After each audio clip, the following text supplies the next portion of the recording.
up the show on my other tab so I could like get references for Yeah. when we talk about this stuff. Um, We're oh, we're recording. recording. Yeah, but I mean, I ain't cut anything. How do we want to start this intro? We want So to. I got it. This I'll might get feel like a started. funeral of Star Wars a little bit. Dude, that's We're kind of at a funeral right now. This is kind of a therapy session slash funeral for a once great. Oh yeah, so Alright. the set of the week I was gonna pick was gonna be this, just to remind us of a better time, a much better time before the dark days. If you guys are watching this and you're here for the ACOLYTE or like Star Wars stuff, we actually do have a Lego podcast, so make sure to check that out. Same channel. You can find. I'll link it. Anyways, yeah, Oh but wait, welcome on in, was guys. that the intro? Yeah, I guess. Well, we should do like probably a countdown to 5. Uh, oh, I was just gonna leave it in. I mean, I don't know. Alright. I don't know. It's cool. It's cool. All right.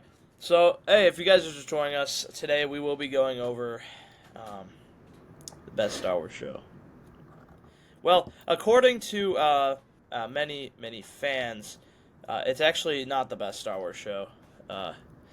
We're looking at the live look at the Rotten Tomatoes What do you meter. mean? That's an 81%. The critics are always right about these things. I hope Every nobody uses that as everybody that You think dude, somebody would? the audience just review bombed it. They're all Star Wars theory fans that hate the show, as I've been told. So I want to make it clear real quick. Sorry, I'm checking something. All right. If you like this show, that's totally cool, man. Like, hey, if you're someone who likes this show, no hate on you. There were times where I actually thought this could turn around. Honestly, that's hard for me to believe, but Wait, there were should we times. start with our initial thoughts, both of us, and then go into Well, it? so I wanted to show off some things real quick before we get in, Okay. because oh yeah, we'll have plenty of. There's a lot. This is gonna be a long episode. I'm actually gonna have it chopped up on the. Hopefully, I can do that. So you can switch to different parts. But well, first of all, I thought we'd start off with Rotten Tomatoes, since I know it was a popular topic this week. They like removed the score for a bit. Well, it's here. Yes, It's they did. 15%. The fan reviews are crazy. There's 25,000. That's kind of nuts. But in comparison, well, this is all the other Star Wars shows with it. I think there's one. Do you have the Last Jedi's score? Because I think that is the one. Because when this show first came out, I posted it on my Instagram. I think that's the most interesting score to compare it to because it's the exact same deal with the Last Jedi score. That we see here. Yeah, with yeah, how it's like find completely interesting. critics liked it. Yeah, Yeah. Although it's still, this is worse. This is lower. So I'll just say it. Last Jedi currently is a 91% on critics. It's kind of crazy. It's 41% audience score, the 100,000 plus ratings. I've seen more hate for this though, I think, than Last Jedi. I usually don't care that much about Rotten Tomatoes scores because Yeah. but it is always interesting to see. The only times I care is when there's a very big gap between audiences and fans, Yeah. especially when it comes to Star Wars because we've seen this before, with Last Jedi. So, yeah, this has been a whole thing, but we're gonna get into it. I'm Yeah. gonna save all my thoughts for as we continue to go through because there's. I will say though, I think the show is definitely better than Book of Boba Fett though. I want to get You that out of know, the way. I don't want I anyone would saying agree that. with you. Yeah, I I would think agree this. with you until I think. Should we just go into our initial thoughts first Well, before we? yeah. So, um, this is the official point of the episode where there will be spoilers. I hope you didn't click on this. Like, I think it's in the title. For the 5 people who Oh, care about. oh. Sorry. Oh God, great Plagueis! Oh my There's God, spoilers. I'm There's so happy. spoilers. I was So so I thought happy I'd to show. see him. No, I thought this would be a challenge. Okay, I'm gonna show some images from last night's episode, and you're not allowed to say anything. That's the challenge. You're not allowed to say anything. You just have to look at it, and it's like 5 seconds. I'll put it up. So you already saw the first one. This is the next one. God, why? I'm not Tell allowed us. to. I'm not allowed to comment on We it. will. Trust me, there are going to be Oh plenty of my times. god. This is another one. Now, I tried getting an image of the scene where they're floating while they're fighting, and I could not find a good image of it. But we will. That was just bad.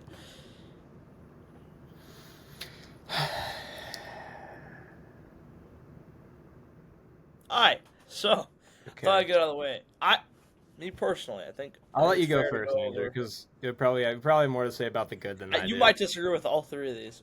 But I there's might. one. I think there's at least one of these you'll agree with. I hope you will. Like it's not that serious. I'm just kind of sad that the good part. All right, so basically the three solid things of the show. Now you're gonna see some pictures on the screen. No, don't overreact, okay? Because these images mean a lot of different things. These images mean a lot of different things. Okay? Yeah. All right, I'm gonna start off with the easy one. Okay, the one in the middle, bro. You can't hate on that man. I don't know what his name is. I know he has a name. His name is can't hate on him. Basil. His name is Okay, Basil. Basil. You can't hate on Basil, bro. Like every time I saw that man, I'm like, oh, this show's actually a 10 out of 10. But then the second he left the screen, it was back to normal. I think he should have been. He was the acolyte of the show, whatever that is. Still, I don't know.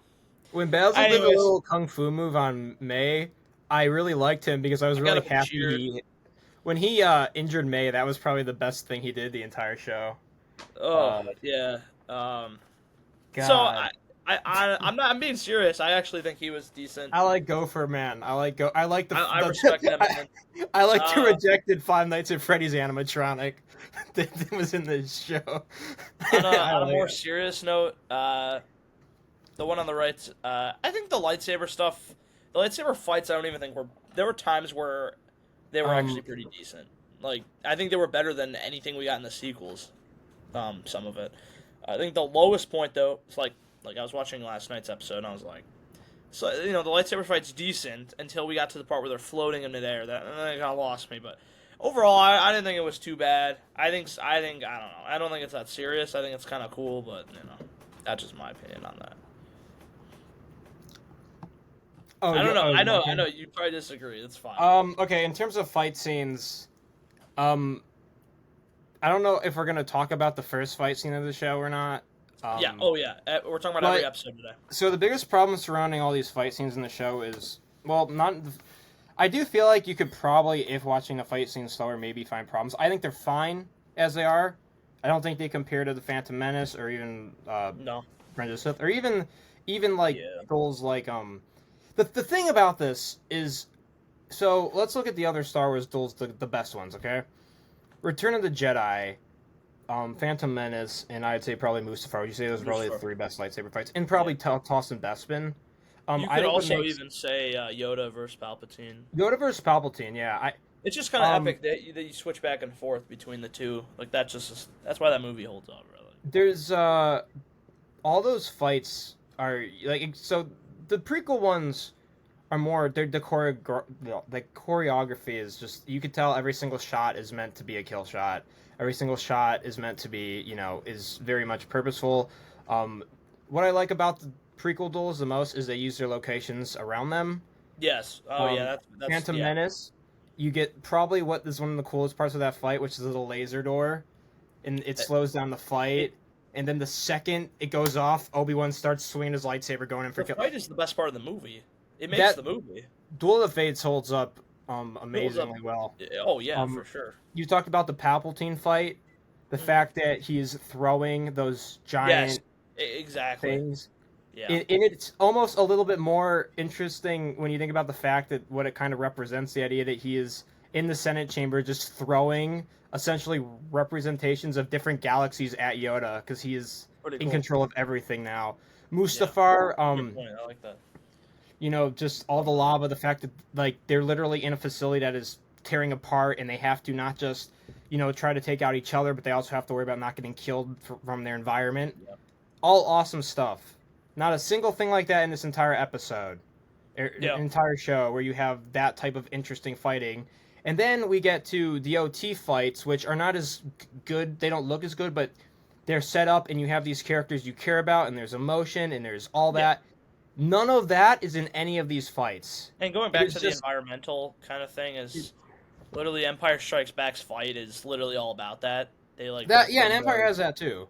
You have to worry about it on the like he's on the ledge. So okay, yeah, the lightsaber fights I thought were pretty decent. I think I they do agree look with you on that cool. point though. That's definitely a great point. Um, but everything Um, surrounding them is not good for yeah, pretty much all these, including episode 5, which we'll probably get to. yeah. Well, oh yeah, every episode is included in this. So I wanted to. The other thing it ties into this picture. The one thing I was shocked they did it based on what I've seen in any of these shows. But I feel like a lot of times in shows today, there's definitely a few that come to mind. I think we talked about it the other days. You have characters that you just know won't die, they won't kill off. I think one of the Yes. things the show actually did decently was they weren't afraid to kill off characters. Now, whether they kill off the right characters, that's up to you to decide. But Well, I mean, I think there's I'll leave I him for think you on there's a sec. definitely it could you can So explore that point, but here's the problem with that. Okay, I when judging this show on its own, are there any of the characters that got killed did you actually care about besides just oh they died and that's I crazy that they killed I them? think well okay I now do I care about anything about this show? No, but I think I don't know any other names. I don't care enough.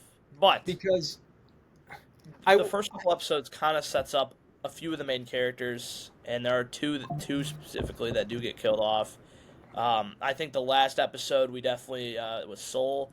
Now that was dumb, and hey, there's so that much. so here's the thing. Okay, on one hand, I agree that it is nice to finally see a Star Wars show where some characters actually don't survive. Yeah, Like in Ahsoka, in Mando, in even Book of Boba Fett, all these characters are gonna make it. We aren't worried about any of them dying. But here's the problem. I can don't be. want to give a show credit just for doing things that the other Star Wars shows haven't done. Yeah, When to be no, that's valid. honest, it literally goes as far as they killed off some characters, and I didn't think they would do that. Yeah, That's as far as it goes. Now I do want to. I mean, those were both pretty brutal kills. The two in Episode 5, Jackie and yeah, Yor. Those were pretty. But I don't want to like give the show too much praise for just simply doing something that other shows haven't done when it wasn't really even that earned. yeah, And to be honest, everything surrounding it's stupid. Yord, it was stupid for Yord to go back there. It was stupid that Jackie was able to hold off a Sith Lord for as long as she did. When in the episode right before that, we see her training with sticks in the Jedi Temple.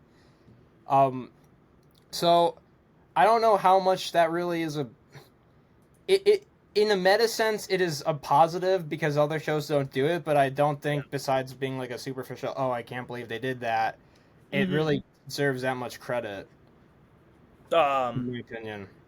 so yeah, and that's definitely I can agree with that. There is more negative to this show though. There's a lot more. I tried to find the things I could find.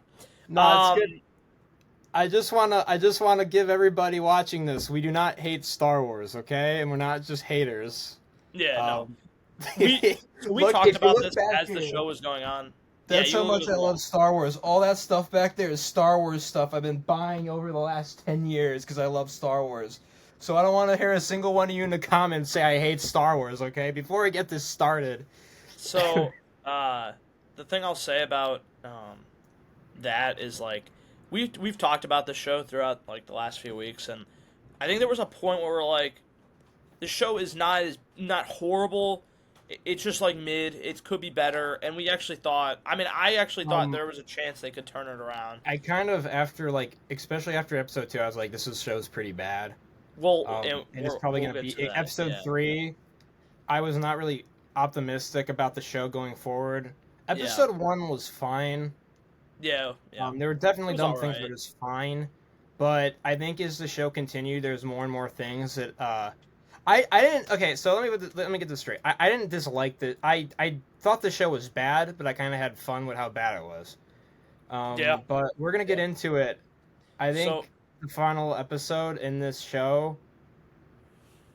I hope this uh, show, because I hope the God, especially if they're bringing in certain characters, I hope the God this show doesn't get a season 2. Um, That's in here. Don't worry. I think the final episode of the show is actually what got me to be like, nah, I don't like this show. I really don't like this show. So the last thing I'll say, we haven't talked about the first picture. Surprisingly, it's actually not about the character. I just kind of like. I think the design's kind of sick. That's literally its only inclusion here. It's fine. I think the design is like, cool. it's Not that means anything. Okay, they want to sell toys. I get it. But I do think I think we've seen some badly designed. Are you gonna buy the Black Series no. Chimera mask? No, you're not. No, it's Oh, come cool, on. but I don't. Oh, come I on, think the you're gonna buy it? character, and I think we're gonna say this a lot. I think there's a lot of characters here that could have literally been fixed and written just better, and it could have actually been a good show. I think my biggest issue with the dude on the left, which we're gonna get to, is it's hard for me to care about him because I don't think they give us enough of anything about him. I don't know what his actual motivation is. There's so many questions. Exactly, I don't. I know Well, what let's he just says switch his to the bad. motivation is. Let's switch to the But bad. the thing is, like, so this dude's motivation, he says in an episode, are we gonna hold off on going over Chimera's motivation and why it's stupid, or are we gonna? We're gonna get a chance. Like, let me go through the bad. These are like the quick point bad stuff because we're going through every episode. The Keanu Moody picture is not just about him. It's more anything with like inclusion of, first of all, things that don't make sense. Okay, I've heard this 100 times the last month. He's not alive. Just to let you know, we'll talk about it later, but his inclusion actually is worse in the finale. The fact that this character's hair is actually worse with the context we have. It actually makes less sense with the context we have in the finale.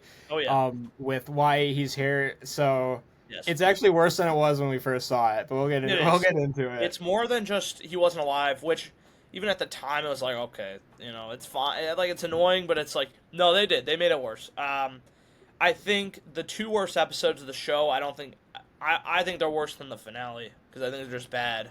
Or the flashback episodes. There's an argument for all of them being the worst. All three. I mean, there definitely is, but I think the two episodes I definitely did not. Which, by the way, I just want to say, when you have an 8-episode show and 3 of the episodes are all candidates for the worst episode of the show, I don't know if that's really a good sign for the show. I agree. I think overall, and then, a couple of the pictures here are kind of just, you can kind of figure out where we're going with this. I'm going to say it one last time, though. If you like this show, I'm happy for you. It just wasn't for me. It wasn't for TJ. I don't think he liked it very much. We might get into it, but it's fine if you don't like this show, or you do like this show, but you have to admit there's objective problems with this show. Yeah. And because I see a lot of people really, really fighting to defend this show as much as they could, which is fine, but I mean, you could like this show and admit that it's kind of bad, I feel. Yeah. And so we'll get into the other it. thing I'll say is, if we get more than 2 comments on this video, just try to be nice. That's always the best thing thing I'll say. One more thing. Stop blaming Star Wars Theory for people not liking this show, please. Oh, yeah. Okay, that's all I'm going to say. That's all I'm going to say. That's all I'm gonna say. The thing I'll say about Star Wars Theory is he does care about Star Wars. It baffles me that this he dude actually wanted to like this show. Star Wars Theory has been so positive about every single one of these shows and tried his best to like find good things about them. And then there's finally one show that he dislikes and everyone's going, "Oh my god, Star Wars Theory. Oh my god, Star Wars Theory's a hater." It's like, come on. Yeah. It's like, yeah. All right, so let's get into, this is the big part of what you guys are watching right now. So here's the episode list. Every slide will have pictures from the episode. Just try to get your memory going, because there were about 1 or 2 episodes in here I really don't remember much about because they're just boring. I will help you remember them. Yeah. Because I remember everything. Every episode will have the director and the writer included. And let's get into it. So I'll start off with this one. Episode 1, it was a late night, and I was like, the show came out. Let's check it out. My biggest shocker was the picture on the left here. I didn't expect her to get killed off. Obviously, I know why. It makes sense. But I have a lot of problems with this first scene, and I think I even texted you when I saw it. I was like, it's 7 minutes in. Sorry. So just to set the context here, this is essentially the intro scene of the show. This is actually the clip they showed us at the end of Phantom Menace at the post-credits scene. Yep. This was the teaser, which, by the way, that character Indara, Carry-On Moss, in every single piece of marketing this show has had, including the poster. They wanted us to think she's a pretty big part of this show, and I think a lot of people were kind of upset that within the first episode they offed that character, given how much she was set up to be in this show. Because for those of you who do not know, she's Trinity from the Matrix, and she's a pretty iconic character in that movie. She's a pretty well-liked character. She's a pretty good actress, and people are excited to see her. But to set the context, we get a bar, and Indara's in there talking to some people, and May walks in, and now... So Andrew, I'm going to ask you a question. If you're an assassin, and your job is to kill a Jedi, how would you go about it? If you had to kill a Jedi... not use a knife. But before even doing that, what would be your approach to... Let's say, what would be your approach to getting close to this Jedi Master in order to kill them, you being the skilled assassin that you are? I don't think I would make a scene and... so you're telling me that you wouldn't walk right up to her and say, fight me? Yeah, exactly. So, okay. So she walks up to her and says, fight me with all your strength. And Indara just sits there. Her buddies start fighting May. May starts kicking the crap out of them. Indara's still just sitting there watching this whole thing happen. And, so then after all our friends get beat up and there's all this craziness, Indara's like, I think I should actually fight her. And it's pretty clear she's not really trying too hard. But they're fighting. May uses these little tiny daggers. She throws at her and all that jazz. But then Indara pretty much has her beat. This is May, right? Yeah, May is the one that looks like off-brand Winter Soldier. So they're kind of at like a standstill. Indara kind of has May beat, and then May looks down and she sees an innocent bartender, or some sort of patron there, and now May throws the knife at that innocent person in an attempt to kill them to distract Indara. Now, that's a pretty evil thing to do, wouldn't you say? Trying to like kill an innocent person, in a fight. Yeah. So luckily, hopefully they don't try to do anything like, I don't know, make us feel bad for this character who's already doing pretty evil things later in the show. Hopefully they don't do anything like that. But so essentially she distracts Indara, and then this little teeny knife kills Indara. Now I actually kind of like that they actually had a character get stabbed in the torso by a knife and die, because we already know lightsabers apparently don't do the trick anymore.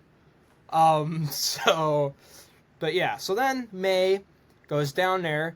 She's about to kill and execute the patron that she threw the knife at earlier, and she sees a little kid. And now May, because she doesn't kill him, because it's like, you see, guys, she's not actually evil. She didn't execute the innocent guy. So also another thing, May, during this entire fight, not a single person pulls out a gun and tries to shoot her with a blaster, except for one guy, and that gun happens to be jammed. So off the bat, first scene, we're already seeing problems, and it's like... I mean, okay. I was hoping that this would be the last, bad thing. If only we'd be... Honestly, if this was the worst it got, we'd have a pretty alright show on our hands. The rest of the episode is fine. I think it's just, basic. I don't think it's anything bad. I think, okay, the island scene at the end. I think it's the only other thing I can really... Also, also the whole prison break sequence is pretty ridiculous. Oh, that was bad. That was bad. The fact that apparently they don't even try to have any. There's not a single actual guard on the ship. Yeah, the entire ship. Yeah, that was. Also, pay attention. So the person next to Yord. Yeah. She knows who killed Master Indara. Just keep that in mind for the finale of this show. That is one person, at least one person that we know of that knows who killed Indara. So just keep that in mind for the big cover-up that happens later on. Oh, and also, apparently, you cannot kill a Jedi with a blade, right? What's that line that the stranger says at the end of this episode? You need it's the ACOLYTE line. I don't remember. Yeah, it's a cringe line. It's not the only cringe line this character has, but it is yeah. I just don't get his motives. Kill a Jedi with a blade. Just remember that. I don't get his motivation. I don't get his point. He looks cool. He says his motivation, but the problem is everything he does contradicts it. So we'll get into it more. Yeah, I don't know. Um, Episode 1 is probably the least it's harmful episode, I'd say. It's, I guess, the best episode of the show, I'd say. Do you think it's well, the best actually, episode? wait. No, you know what? Yeah, no, we'll get into it. This episode's better than episode 5. Okay, that might be a hot take, but this one? episode has less bad stuff in it than 5. Okay. Yeah, no. We'll get into it. I gotta remember which one's which. This is the episode I don't know. I think the next episode is just mid. Which Pretty do you much. want to go to the next episode, or you want to? I guess the kind of conclude on this episode. Not the best start to a show. Yeah. Not the absolute worst start to a show, but we're kind of already off to a lot of dumb stuff that will only continue to snowball as this show goes on. Yeah. Sorry, I'm yeah. checking something. Where's my phone at? All right. Yeah, no, it's definitely. I mean, it's the fight at the beginning is kind of we just talked about it, but everything else is like. It looks cool, but there's a lot wrong with it. Yeah, honestly, this episode kind of got me interested a little bit. Like, a lot of first episodes are kind of slow. A lot happens in this, which for good or bad. Oh yeah. Also, one more thing. People keep on bringing this up. I don't think it's honestly that big of a problem, at least in comparison to what we're going to talk about. But yeah, there is a fire in space that May has to put out. There is a little campfire that May has to, or not May. Sorry, I'm confusing them too. That OSHA has to put out. No, so that's the other thing I have with the show. Anytime this happens with twin stuff, man, in any show or anything. We'll get into it as we go, but these two characters, May and OSHA, might be some of the most boring characters, I think, in not just the show, but in Star Wars. These characters are both very unlikable, and we'll get into all the reasons why. Yeah, and I think the other thing I have with them is, like, they switch up too easily in every scenario. I think there's too many... Like you said, we have May in this episode who wants to kill Jedi. And you see how the show ends, and it just doesn't add up. They somehow managed to make a finale that managed to even let me down. So, in terms of my expectations. We'll get to episode 2. I don't think... By the way, everyone, that's Jedi Master Torben. His story arc is he wants to kill himself. So, yeah, you could... This episode was just kind of boring to me. I'm not gonna lie. This episode... It just felt like episode 1 again. So... I don't know. Pretty much, May, in this episode, May is trying to kill Jedi Master Torben, and it's kind of funny how it starts out using, like, some big floaty ball thing made out of the Force. And she like tries to like throw knives and all that, and it doesn't work. So she has to find a new way to do it. This is also the first episode where we get to see a person with their shirt off. Somehow not the last time a person takes their shirt off in this show, but so there's a lot of that in this show. So pretty much, the Jedi, we get introduced to pretty much everyone. We get introduced to all our characters or whatever. We'll actually get introduced in the last episode. But, pretty much the Jedi are like, guys, May is going after Jedi Master Torben. And Jedi Master Torben has been in the little floaty ball for a while. He's upset. Something happened. Torben did something that he just cannot forget about that made him want to... Well, we'll get into what, because this episode makes no sense when we figure out, how it all ends. But I don't get Torben. I don't know why he does what he does. Yes.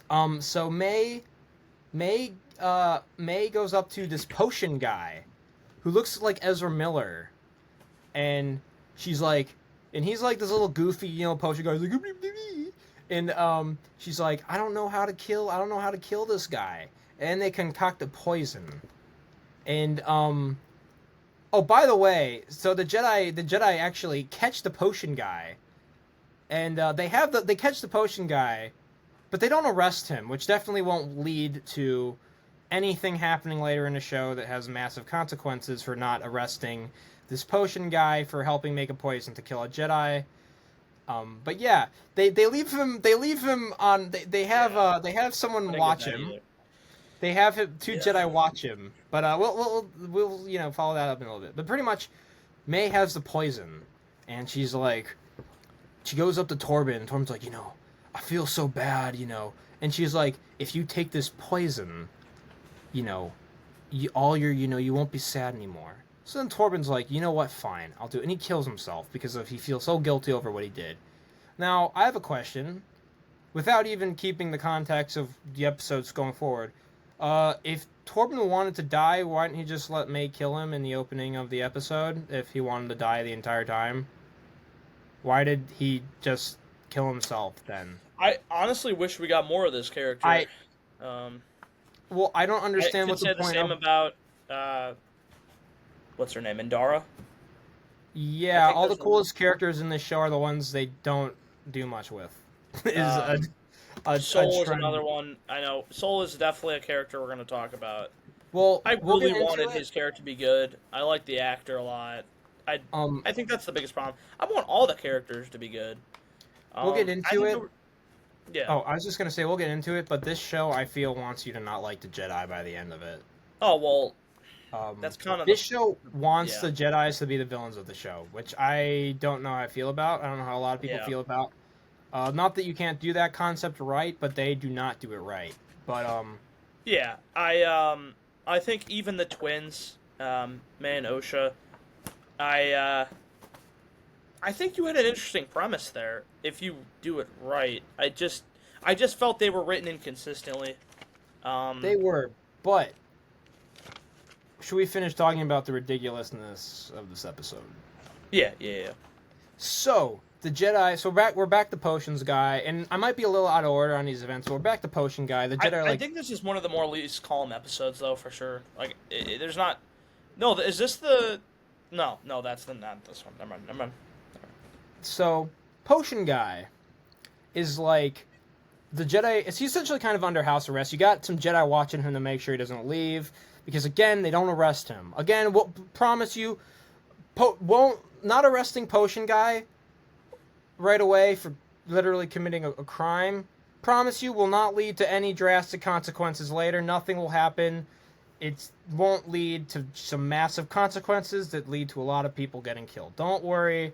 The Jedi are extremely smart, and they're not stupid, and they're not doing things that Jedi would do, like arrest him. But so that he's on watch, and there's one this big boy is watching him, but he gets distracted by something. So May and Potion guy just sneak out like that and leave, and then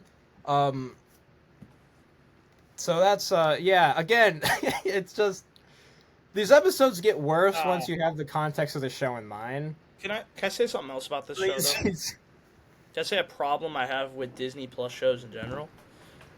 Is these episodes are 30 minutes with 10 minutes of credits. Yes. They need to be... You gotta be hitting the hour mark, dude. You gotta hit at least minimum 45, 50 minutes. They're a streaming service, so they don't have to really adhere to, time slots like regular... Like cable television, they have to have a time because of it's cable, and they have to play a certain amount of shows per day and all that jazz. But for Disney Plus shows, they could make these episodes an hour if they wanted to. Does Disney Plus do ad stuff now? I'm not sure. I'm just saying. They better not with the stuff they're making. What? I said with the stuff they're making, they better not be putting ads up on. I mean, they're gonna have to. They're not. They're losing subscriptions, but.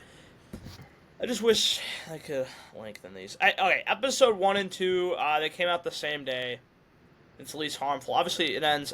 I don't know if you mentioned it before, but it ends with we get to see the thing that a lot of people were very excited for. Wookiee Jedi. Oh, one more thing, though. Again, talking about... Again, like I said, these episodes get worse with the entire show in mind. So Saul knows that May's after Kelnaka, because they know by now it's she's after 4 Jedi. Mm-hmm. All 4 Jedi that were there on that witch planet that we're gonna see next episode. Which I mean, so he knows sense. Though he knows where Kelnaka is, and he knows that May's after her, Mm-hmm. and he tells, what's her name, the Green Jedi. I'm just gonna Oh, call her like Frog Jedi. the Um, main person. yeah, I'm gonna call her just Frog Uh, Jedi. I'll find So it. I think it's her. It's. Dinestra, is that it? Yeah. Yeah. So he tells Yeah, Dinestra, that's he's it. like, we know where Kelnaka is. Mm-hmm. We could go get him before May goes after him. And she says, no, we have to go back to the Jedi Temple. Again, won't lead to any consequences. Well, this Definitely is where not a we dumb start to decision. see Soul's Uh, obsession with kind of, and just kind of the downfall of Soul. yeah, Soul's a character I really wanted to like. I did, 100%, dude. And I honestly, he started off fine. I just there's inconsistent character writing in this show. I think there's too much of it. But I feel very bad for the actor. I do too. I like him. I like He Squid worked. You Game's a could tell great he show. act. Have If you seen there's one Squid praise Games? I could give this show, it's his acting. Have you He seen acts Squid Games? his. What? Yeah. Oh, He okay. he acts his like ass off in every single scene. Yeah, you can Um, tell he's trying with and what they're it's giving him. unfortunate that this is the character he's stuck playing, Yeah. because I think in a different Star Wars show he could play a much better character. I honestly don't even think a lot of these actors. I think there's some decent actors here. I think it was just the writing. I hate to say it. I think Amanda Stelberg, her acting is not. Who's I which guess the one? best way to. She's Oh, May. the twins. I guess the best way to put it is she's playing two different people, or well, what we I think believe it's is a two hard different role, though. people. I honestly wish we didn't get two. I wish she. I think she would have been set up better if it was one character. I Um, I I know guess the like whole story's written around them being twins, but I don't know. I guess like she's playing two different people and she acts the same with both of them. Yeah. Um, which is why it's so easy to mix them up. It's very confusing at the end because you'll see. We'll get to it. They kind of switch. Oh, do we want to talk about the haircut now, or do we want to talk about the haircut next episode? We'll talk about when it happens. So okay, we'll get to the next episode, which I think it's the worst episode of the show. No, well, it's up for the candidate. It's as in we the top said. 3 for sure. This episode is the start of when they start to paint Jedi as like bad people. It's like you got this group. I guess I should say they attempt to do it with this episode. So, okay. They don't succeed. I need a full explanation here because I'm very confused on. So these the witches, okay? Yes. Are they? Do they use the Force, or is it like a variant of the Force? They call it the thread, but The thread, yeah. Yeah. By the way, funny thing, in this very episode, she says not to use it as a weapon. And it's not. What's the line? It's about power and who decides to use it, right? That's the line she has. Yeah. And then in a couple scenes later, she uses the Force as a weapon to get into the head of Torben. So The show kind of ends with. So something That interesting about this entire show is, there's people that say the prequel trilogy has bad dialogue. Compared to, the prequel trilogy is like Shakespeare. It's like the Godfather levels of dialogue compared to the dialogue in this show, because they will say things. These characters will say things and then do actions that contradict them in the next scene. It's crazy. This is like first draft dialogue for all these lines. I think my biggest issue with. So, alright. My biggest problem with the show, I think, itself, is how they tell the story itself. I think there's way too much time spent on this.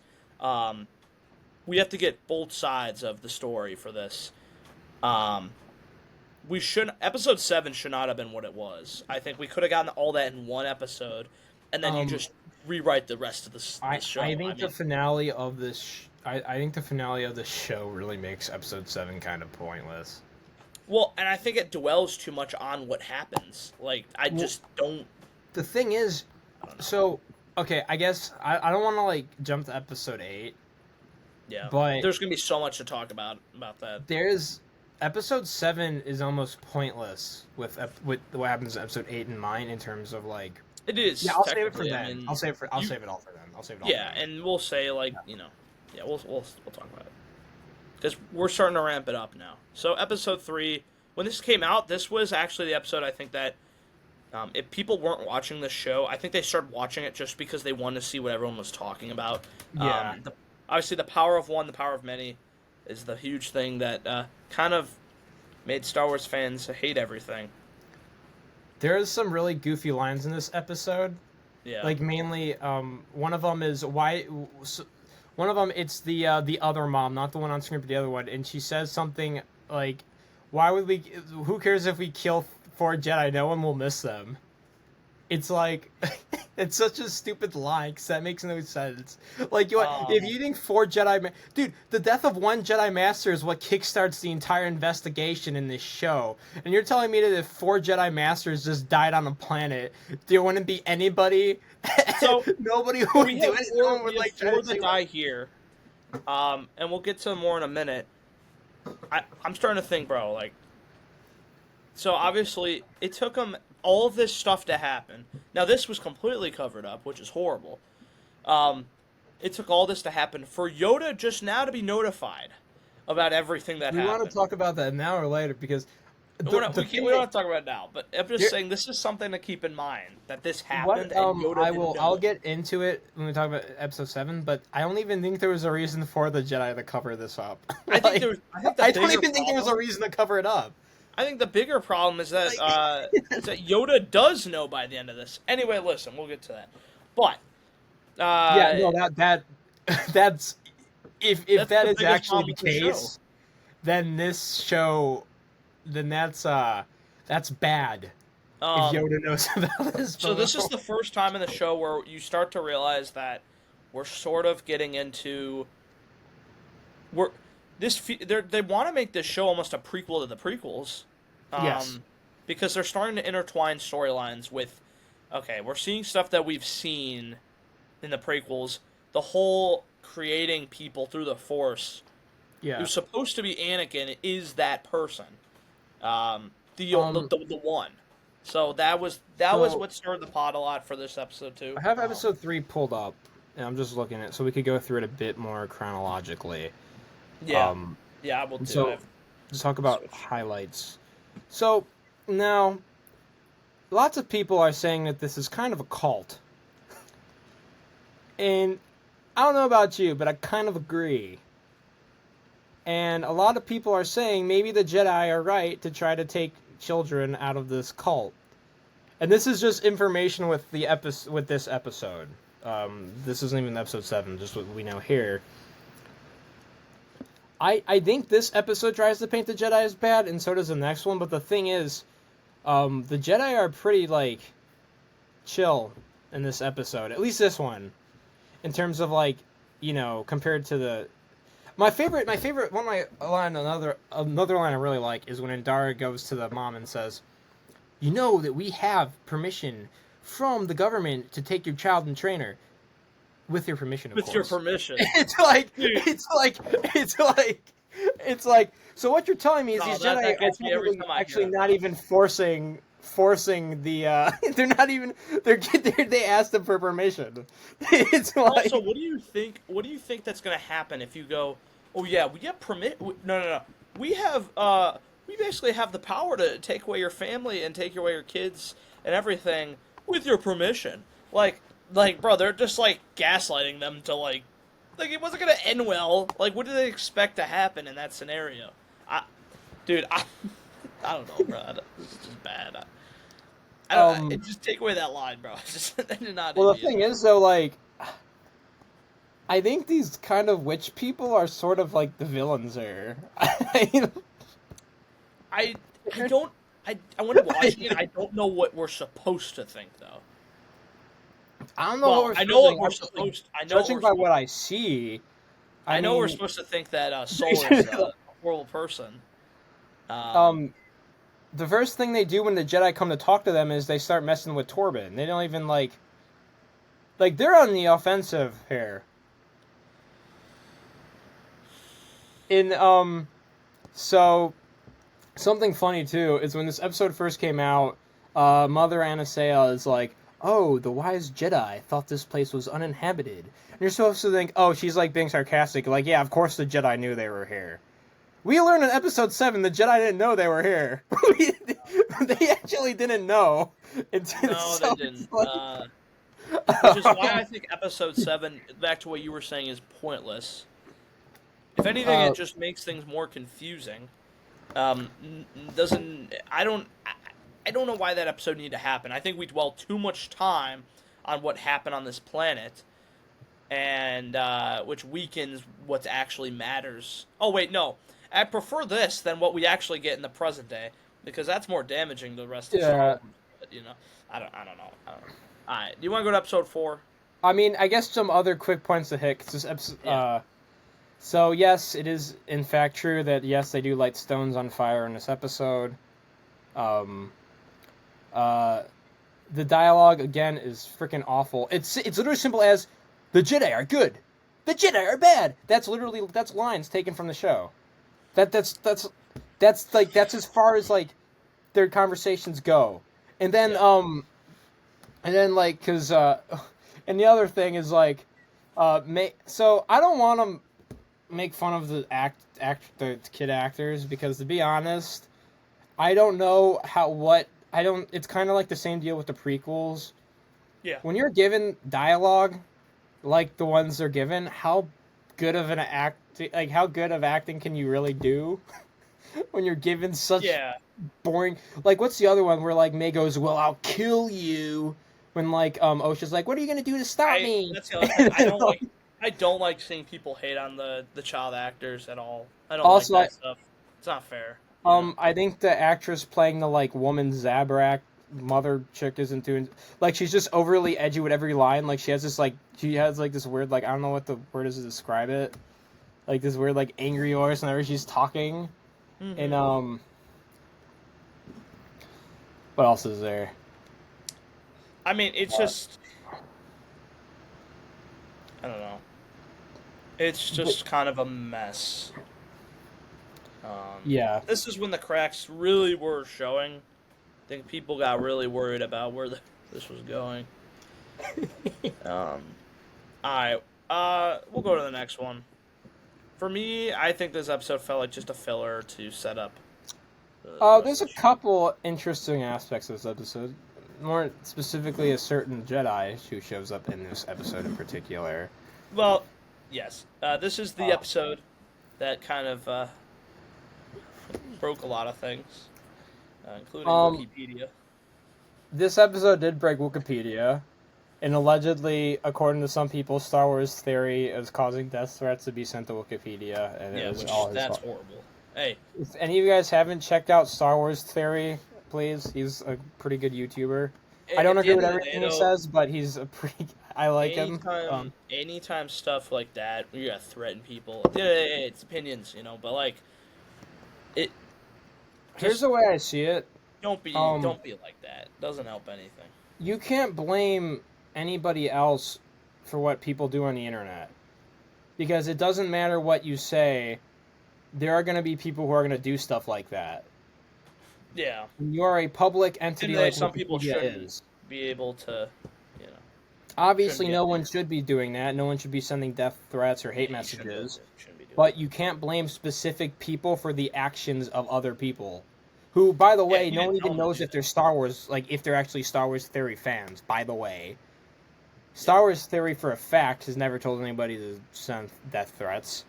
I think this is kind of a grander conversation about this kind of stuff because, is it when this episode came out that we got the diss track, or was it the next episode where we got the diss track by the actress? I don't remember. I think it was the last episode. It's really annoying seeing Star Wars fans who dislike a show get blamed for death threats and hate messages because they simply don't like a show, and you have certain people.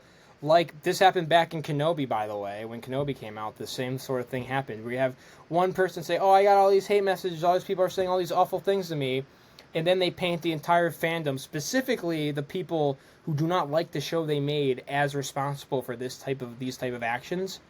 And it's not okay to do. It's not No. okay to send hate messages to anybody, but it's also not okay to sit and act like this is something the Star Wars fandom is like the entire Star Wars fandom is responsible for, Hmm. because they're not.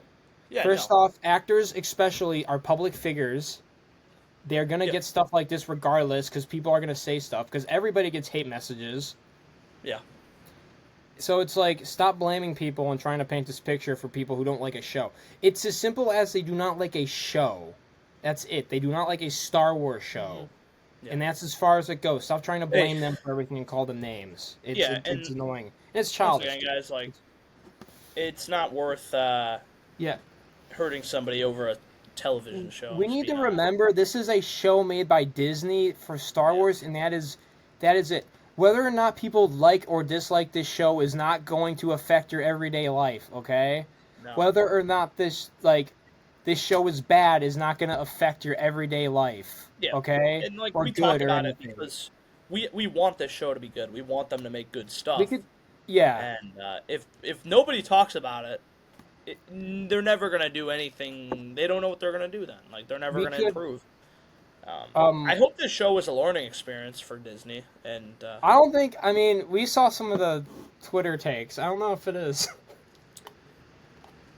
we'll just have They to put see. Yoda in it at the end, so, But yeah, at that's the like end, of a the day, lot guys, of just be nice to everybody because It's a lot it more doesn't interesting, in matter. my It's a TV opinion. show. In my opinion, it's a lot more interesting to have actual conversations about these things Yeah, than just call people names from yeah, either I side of agree. the aisle. Whether or not you like this show or dislike it, Hmm. actually And being engage nice with the includes conversation, please. having your own opinion because threatening Um, somebody because they like something or they don't like something is just it's dumb. childish, guys. Again, this is a Star Wars show. Yeah. I think, especially all as adults, I think we could have a civilized conversation about a Star Wars show without name calling people Hmm. for it. For example, I'm gonna be honest. I don't think everybody who likes this show is a shill either, because I see a lot of people getting called shills who defend this show. I don't think they're shills. All of them. I think some are, but I don't think all of them are for sure. I think a lot of people just want to like this show, and that's fine. Yeah. But let's actually engage in a conversation about it, please. Instead of just saying you're a shill or you're a hater or you're a toxic fan or you're this or you're that or you're an ist, all that stuff. Let's Yeah. like actually, because if we actually, because all the Star Wars fans actually want good Star Wars content. Yeah. And if all we do is just like do this whole toxic fan thing or call you a toxic fan or call you a hater or call you a shill, it's incredibly unproductive for literally everyone, and none of us are getting what we want out of it. Hmm. Yeah. So, yeah. PSA over. We can get back to talking about the Acolyte now. I mean, and this is a good episode to say that because this is when It's- everything was kind of. This was actually the first positive, actually, stuff I've seen. The first three episodes did not resonate well with people, obviously. This episode, I don't even think this episode is necessarily bad. I think it's just like, it's fine. Like, the next episode is more like what matters, what the takeaway is from this, from what's set up. This Oh, episode you know what is. I just realized though? We forgot to talk about last episode, and we could talk about it later, maybe. There's a pretty big plot point from episode 3 we never talked about.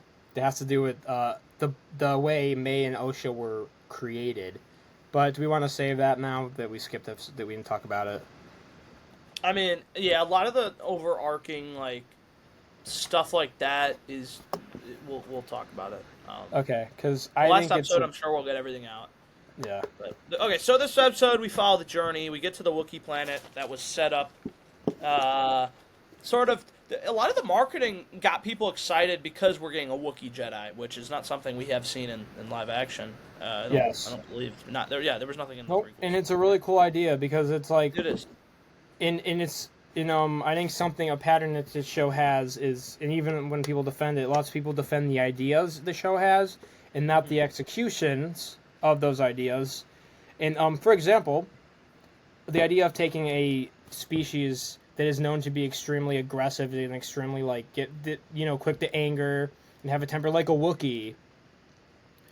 And saying, oh, they have to be a Jedi, which the whole thing with Jedi is keeping your emotions in check, not going quick to anger, all that stuff. Taking a That's a cool Wookiee, concept.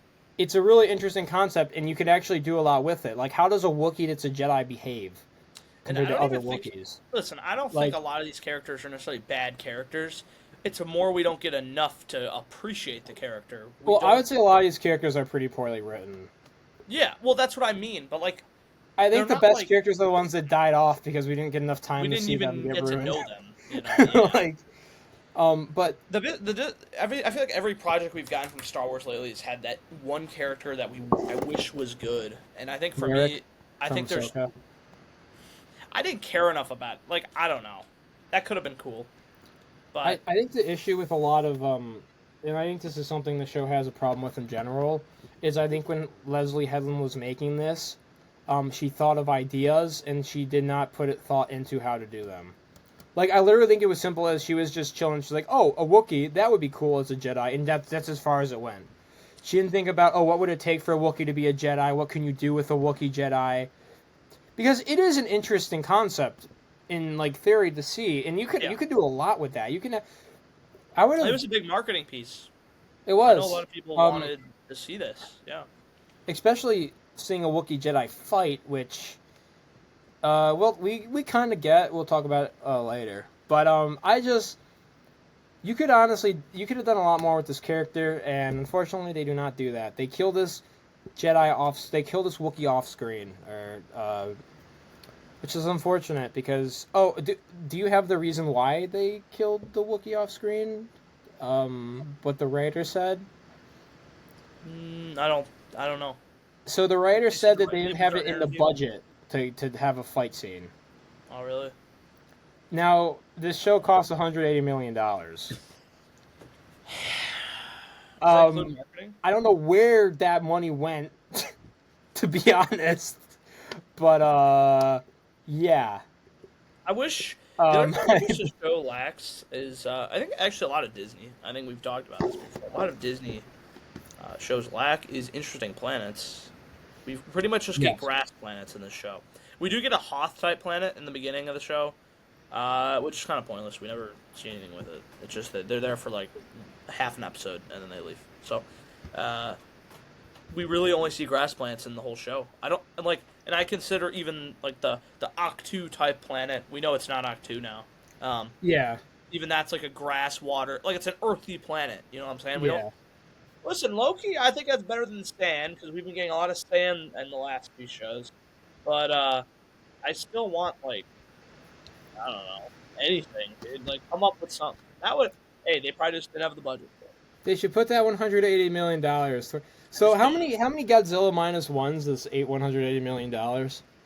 It's over 10, right? It's over 10 How Godzilla much did minus Godzilla cost ones. again? Godzilla minus one costs $15 million. That's what I'm trying to do. So 12 Godzilla minus ones. What was I gonna say?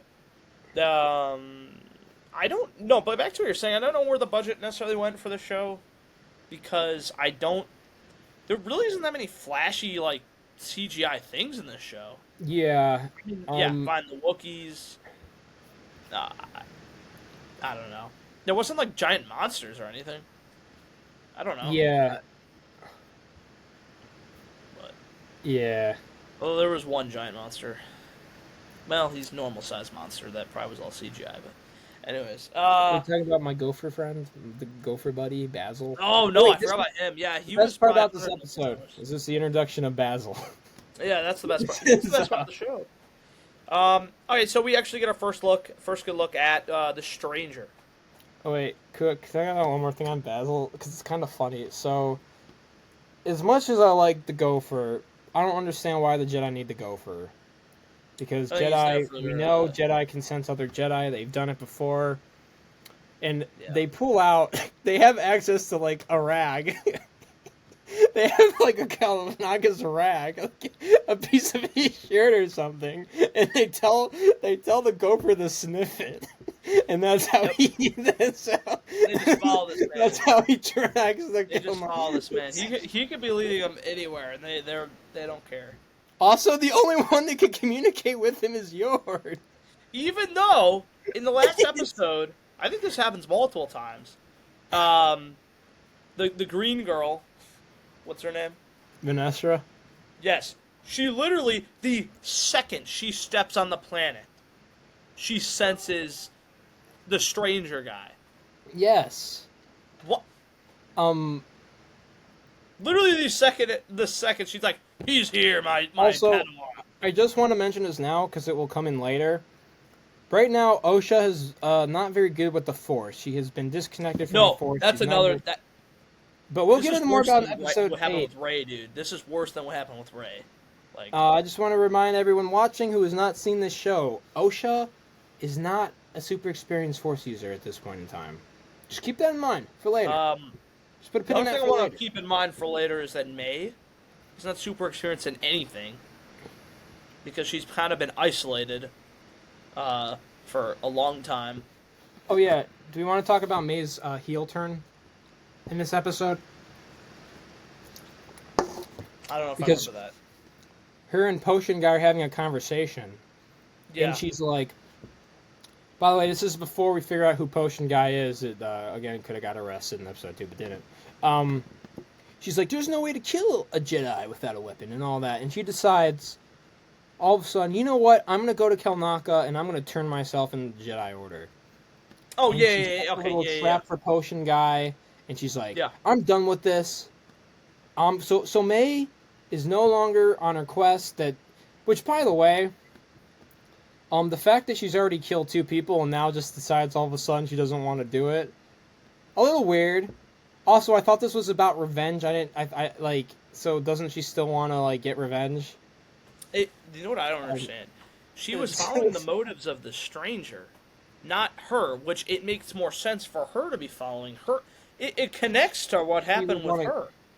We'll get into it, but the stranger says his motivation, and I don't understand it, given what he does in this show, why he would even do... Why... I don't get it. Yeah. But we'll get into it. Okay.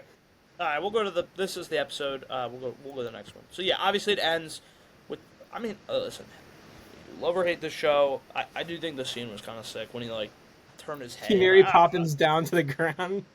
He's like Yondu. He's like, I'm Mary Poppins, y'all. He's like, that's what he did. Anyways, you can't lie. I think this is probably one of the cooler designed Sith that we've gotten out of Disney, or like bad guy characters. I think it's kind of sick. I think he's fine. I don't really think he's... I mean, what other Sith have we gotten? Now, I have been seeing people on Instagram and Twitter, like, praising this character as, like, one of the greatest characters ever. Writing-wise, I don't know if I agree with that. But... Krennic from Rogue One is a way more interesting villain than this guy is, I'll say it there. He has a motivation you understand, the acting is way better, the character is way more determined and motivated. I don't think his acting was too bad. I thought it was decent. I don't know. But Krennic's was better, though. Ben Mendelsohn was yeah, Krennic's but then really. Again, if you're written better, though, I think it kind of boosts your character's acting. written more consistently, yeah. But pretty much, I mean, I don't even know. This character is probably on par with Kylo Ren in terms of how inconsistently he's written. I think Kylo Ren's worse. Maybe. We could get into it more, but this character is probably on par. You see way more Kylo Ren. I don't know if it's the greatest comparison, but I know what you're saying. Yeah. Why is Kylo Ren worse? Well, we've seen. Okay, and then again, I don't know if it's a fair comparison because we see way more of them. But based on what we've seen with Kylo Ren, not necessarily. Okay. We had like 5 episodes with this guy. We see plenty of this guy in this show. I mean, I guess. I think the thing with Kylo Ren is he doesn't. I don't understand. Which, bro, we could have like a whole sequels conversation. Han Solo dying is I don't. That was just I don't like that. I don't like how that happened. I don't like how it unfolded because I don't feel like Kylo Ren.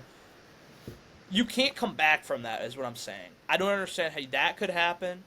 And then immediately the next movie, he flips. It's kind of.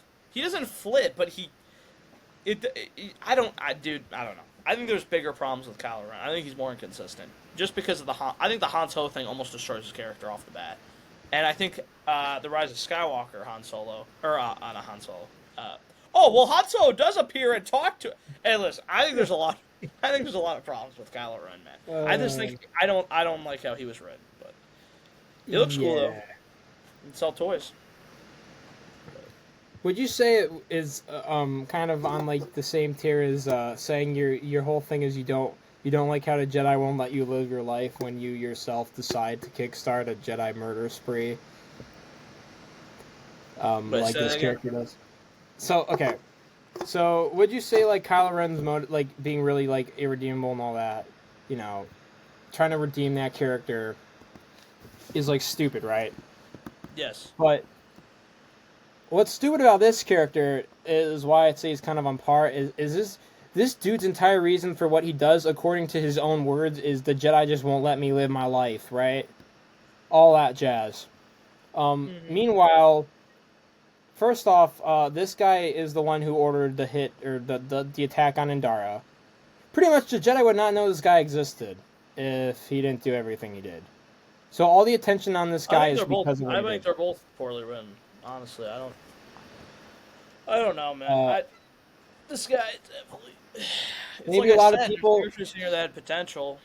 Maybe a lot of people who like this character saw him take his shirt off, and just like Osha, they got seduced by the dark side.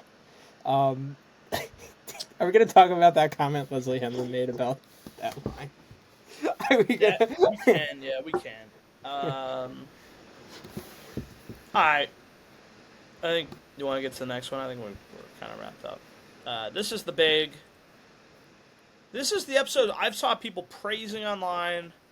Um, I'll be honest. I'm just not gonna. I'm not gonna totally hate on. I think this episode's not even like. I think the problem with this episode is the writing. I think there's dumb things that happen. There's a lot of dumb things that happen in this episode. Yeah.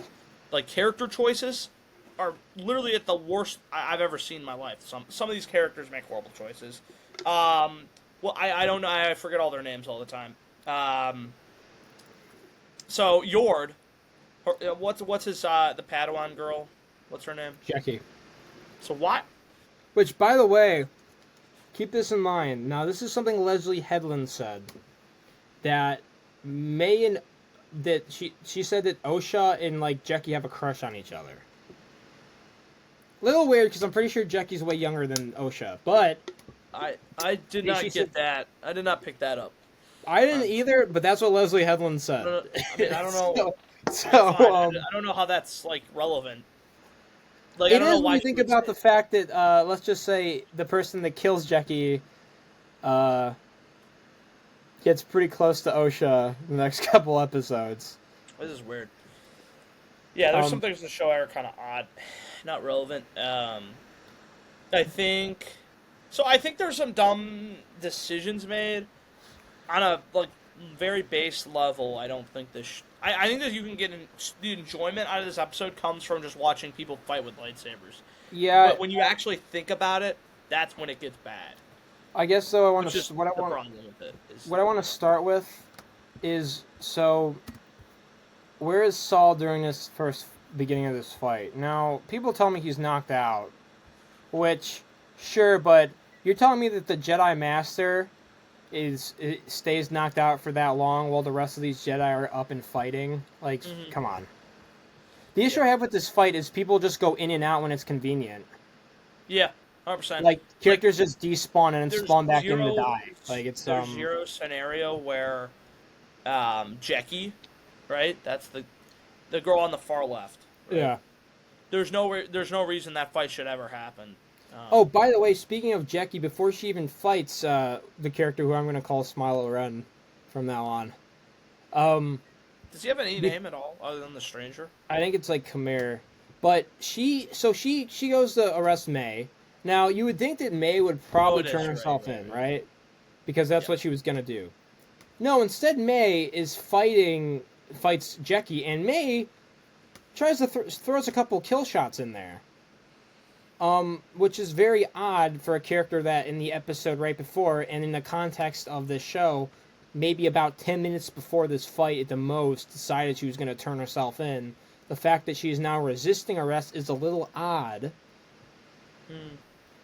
Because this character is written extremely inconsistently. Yeah. Um, That's the problem with writing usually twins is that if they're not totally different from each other, like if they're not written as complete opposites at all times, and you start doing the thing where they switch spots. Or literally the whole point of the last episode is she. Okay, first of all, she changes her mind after two killings, which for her, like I said before, that should be her motivation, not the strangers, which doesn't make sense. I don't know if she's trying to like. I listen, bro. It just gets worse and worse as you think. Well, this about is it. a lot. This is an issue a lot of these Disney Plus shows have, where they want to take these characters who do incredibly like bad things, and Yes. they just want to redeem them without putting any of Can't the always work do in to that. actually do it. This isn't even just Star Wars. Kenobi did this with Reva. The Marvel shows have done this. They even have done. They did this type of thing with like Wanda Maximoff from the MCU, where they have these characters do these really bad things that are pretty irredeemable, and then they just decide, oh, now we decide we want to redeem them, and they don't put in enough work to actually. It's not earned at all. So most redemption arcs with villains usually require the villains to kind of take either some sort of like, for example, Vader. He redeems himself, but he still has to pay for everything he has He has to done. sacrifice. He Yeah, dies. they're paying. Exactly. It's a sacrifice. With most of these characters, May included, they don't really. They just decide they want to change. And I find it kind of lazy and not very interesting. Yeah. But yeah, what else is there to talk about in this episode? I mean, the thing is, this episode is going to be, this podcast episode is going to be long. I can guarantee you now there's going to be so much we miss, because there's so much about the there show is. to talk about. And it's an interesting thing to talk about in general. Do we want to talk about the fact that Yor decides, for some reason, even, like, to go... So, out of all the characters, I think Yord actually kind of had some good stuff in this episode for that character. I didn't hate his character. I just thought he was kind Well, of stupid. he actually was kind of like, in my opinion, the fact that he was so determined to get back to the ship, I kind of liked. It's like, he's like, even if I have to continue... Because he's right. You should... He's right. Yeah. He should go back, not just because he has to take a civilian back to safety, but also he has to let the Jedi Order know about what the heck is going on. Yeah, which of course, Like- for some reason, there's a trend here where they don't want to do that. His They don't goal, want help. They want to just keep dying. His goal is like bigger than even just the Jedi that are getting fought there. If he needs to tell people about this. Yeah. So then May says, but Saul's gonna die, which, by the way, Saul knew he was gonna die. The whole thing was he wanted to distract the Sith Lord so Yor can take May, I'm getting mixed up. So Yor can take Osha to safety. Like, I'm pretty sure Saul knew that he wasn't gonna make it out of there, most likely. Because, here's the thing, this show is gonna try to paint Saul as a really bad guy towards the end. Saul does some pretty noble things in this show. But, like, so Yor decides, okay, fine, he's gonna go back. Yor ends up getting his neck snapped. Which is funny, because he ended up dying anyway, and everyone ended up dying anyway. It's not even like Yor really, being there really changed much. All it did was allowed for, and they set up the moths in this no, it was last episode, right, where they showed the moth things? Yeah, like on the trees. Yeah. Yeah, and that's kind of, that's horrible. That, bro. Okay. So, I think Osha does more damage. Osha's the one who sends him away, right? With the droid thing? Yeah. That's the worst. Why would you do that? Oh, by the way, in addition to that, remember, so Saul's about to kill him, right? And then Osha stops him. Yes. But her plan was to kill him. Because her plan was to get all the moth things to attack him. Like, what did she expect to happen? I assume she expected them to kill him. Right? Like, that's what the plan would be, to get them to kill... Like, right? It actually like puts them in a worse scenario. Because now this guy... Sorry, I'm working on a slide we're getting to. I got some stuff ready. It's all good now. Okay. Alright. It sets them back to a point where now this guy, who is the biggest threat to everything that exists in the universe, a Sith Lord, which they apparently haven't seen. According to Phantom Menace, we've never seen him. Well, okay, that's a lie. We have seen one. The only Sith Lord we've seen, we just fly him away with bugs, so nobody else can find him. Who knows where he went? My We question assume he's killed because no. She wants him killed, which we could have had proof of it being killed. But dude, it doesn't By make the any sense. way, What is her motivation with that? I don't. which by the way, getting torn apart by bugs is probably way less of a painful death than just getting your head cut off by a lightsaber, which is what Saul was gonna do. Like, how would you prefer to die? Getting your head cut off by a lightsaber, getting torn apart by moss? I would probably say I'd rather the lightsaber. I think the lightsaber would probably be way less painless than getting ripped apart by bugs. Oh, I don't you're know. saying way less painful? Yes, yeah. Yeah. Yeah. So like, I don't understand what the point was there. Yeah, I agree. I don't understand her motivations. That was horrible. When I saw it, I didn't get it. It was bad. Yeah. It was bad writing. Because no, I mean it's a plot device. They wanted to, they can't have him get killed. They can't have him get arrested, brought to the Jedi Order, because that would throw everything off. So we're just gonna have him fly away with bugs. Yeah. And it makes it more inconvenient for everyone else. So. And again, it's also the reason everyone else dies in the show. I set it up in episode 2. This is the very. Oh, do we even want to talk about the fact that it was the most predicted? So it was kind of a mystery on who this guy was. Some people were saying it was like one of the witches. Some people thought it was the Green Lady. I think everyone. I saw so many people say it was. Yeah. Well, because episode 4 kind of like does everything it could to make it predictable, and it turns out it was the potion guy from episode 2, which. Again, if the Jedi acted the way the Jedi would, that guy would be arrested. Yeah. And this entire show would not happen because the main villain would be in jail, and they would probably find out he's a bad guy or something, or he would just be in jail and not able to do anything because he committed a crime when he provided someone poison to kill a Jedi. So yeah. Again, this show has a lot of writing problems, and the more the episodes go on, the worse the previous episodes get, because it makes less sense now. Yeah. And like I said, I actually watched this and didn't even... When I first watched it, I didn't hate it. Actually, I thought it was fine. The bug thing got me right away.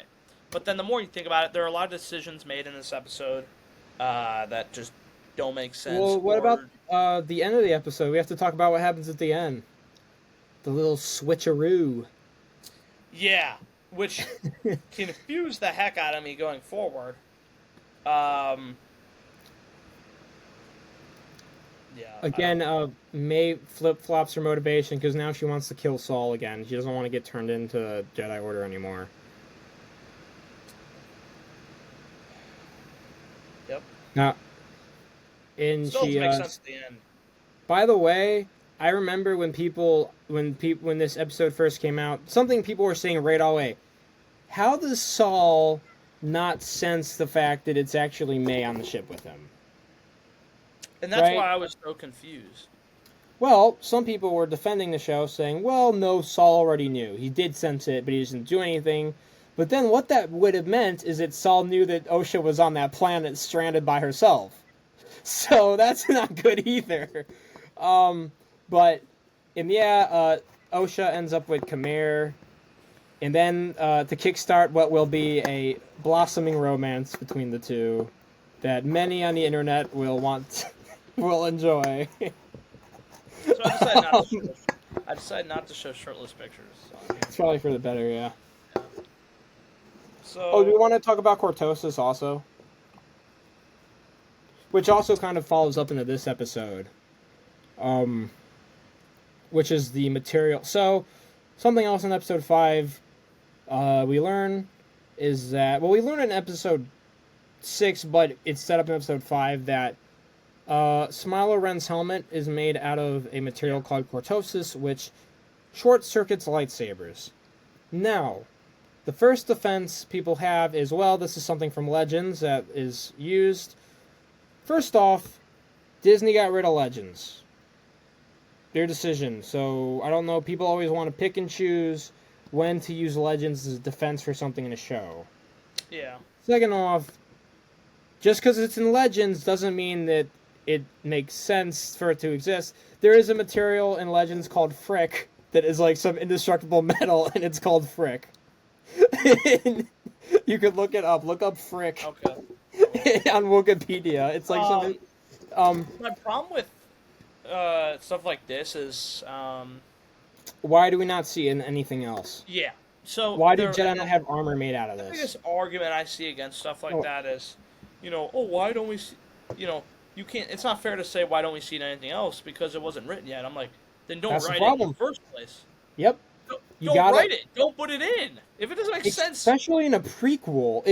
If you're making, so I guess the best way to think about it is if you're writing in a universe that has already been established, you're essentially playing with someone else's toys. You're in someone else's. yes. You got someone else's toy box. You have to respect, their stuff, what was there before, and all that. So you've got to respect what already exists. You can't just create new stuff that damages everything that came before.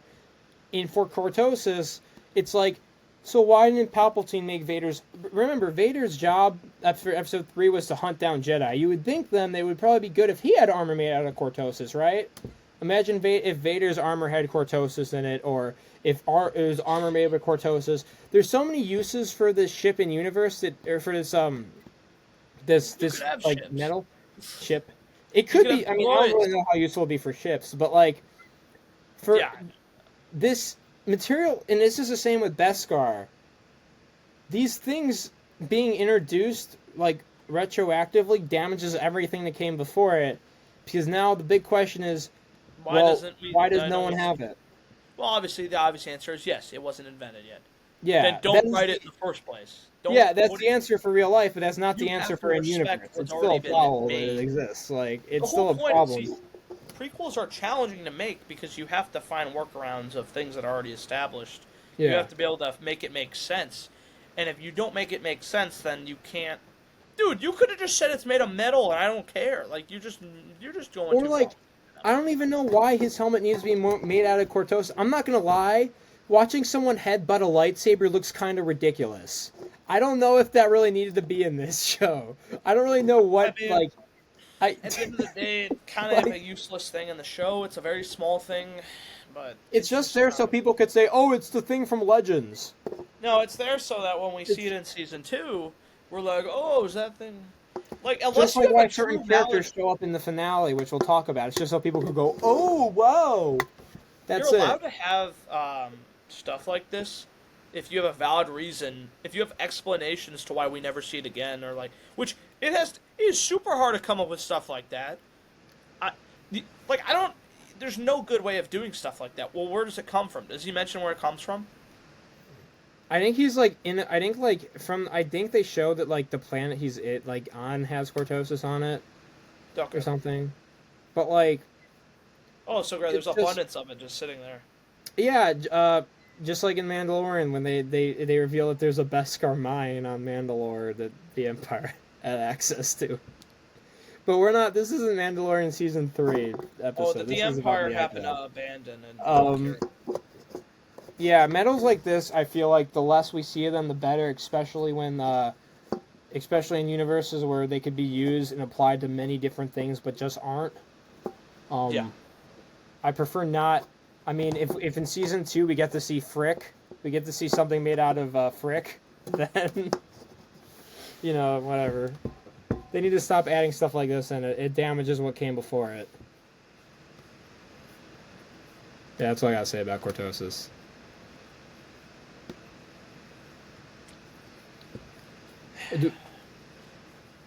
But yeah, this is the episode where the romance between Osha and Smiler Ren kickstarts because she sees him with his clothes off, not just his shirt off. The guy takes all his clothes off, and we specifically get to see a shot of Osha looking down. It's something, I don't know what, but she was looking down at something. She was looking towards Smiler Ren. She was looking at Smiler Ren, and she looked down at something. Maybe she saw like a frog on the ground, and she was looking at that. It was I don't know what else she could have been looking at. An ACOLYTE. But yeah. So pretty much something a lot of people were predicting, by the way, which this somehow would have been better than what we got, is that Osha and May were going to switch sides, and that Osha was going to learn about what the Jedi did.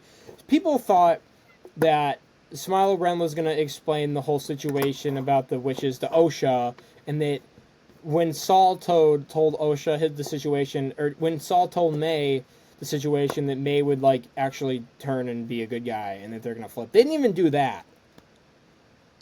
But There's no good guys. There's no you. Technically, they want the good guys. They want the bad guys to be the good guys in the show. The character I don't like is the green girl. Light Whip Lady. She makes horrible decisions. She does, and she's supposed to be like the good guy. She's a liar, which we'll find out. And she may be responsible for this entire thing, which we will also find out. This felt like another. We're using this episode to get more towards what we want to do. This was probably out of all the episodes the most filler, because they literally have to find an excuse for the ship to not work. Yeah. They could have actually, especially because this show feels like it needed a lot more. This episode had so much filler in it, it's crazy. And like we said, I think we talked about it the other day. It made you feel like, how are they going to wrap up the show? Oh, we'll find out. We will find out. I'll say this, bro. They wrapped up the season. They didn't wrap up the show, though. Let's get to the episode I don't think should exist. Episode 7. Right off the bat. I think these are pretty great pictures here. Why did he lift the kids off the bridge and move them somewhere else? You were holding up a giant bridge. What if we took the kids and put them somewhere else? That's all. That's all he had to do. He lifts the heavy bridge, but he can't lift the 2 kids. It's ridiculous. It's ridiculous, man. The other thing I hate is I would have let them train with you, or whatever she says. They suspect it may be on this planet. Yeah. And they're looking. And do you want me to keep going, or do you want to keep going? Yeah, I mean, it's up. You can keep going if you want. I'm following along. So pretty much, Saul follows these kids, and he finds out, oh my gosh, they're a part of a bunch of witches. Yep. A weird group of witches. That's it. Actually, no, we'll get to it next episode. We'll get to it next episode. But so he lets the Jedi know, and he's like, thing is, you'll get is that Saul is actually legitimately worried about the kids' safety in this episode, because he thinks that this like witch coven is like dangerous, and he thinks that their plans are nefarious, which we never actually learn what their plans are. So for all we know, he could be right. But he is worried. Either way, it's a fair assumption. I mean, if you see a group of witches, it's kind of a goofy thing to say, and you see like something like what he saw, it's a fair assumption to go investigate. I mean, something funny too, by the way, is that when he mentions the witches to I guess now might be a good time to talk about it. Something interesting about this witch coven is that there are no dudes in this witch coven, yet there are 2 kids. Now, is there no dudes in the whole thing? No dudes in the coven. Which means, and we come to learn, these 2 kids were created from the Force. And many Star Wars fans, mainly fans of Anakin and his whole story, were very confused and a little bit upset because they were like, wait, I thought Anakin was kind of the first one. I thought the whole point was Anakin was kind of an anomaly. That's what made Anakin the chosen one. Now, there's lots of speculation about how Anakin was created. Some people think it was Plagueis who did it. Some people think that Anakin was created as almost a counter to what Plagueis and Palpatine were doing with the Force. Because Plagueis' whole thing is he did want to create life, which, knowing what they might do with Season 2, they might retroactively change that motivation a bit and connect it to this, which I'm worried about, but we'll talk about that later. So this kind of takes away a bit from how special Anakin is. Yeah, and that's the biggest problem with this show, is a lot of what we see takes away from what we know and like. So, which we'll get to. Yes, and from Saul's perspective, from what he sees, I don't blame him.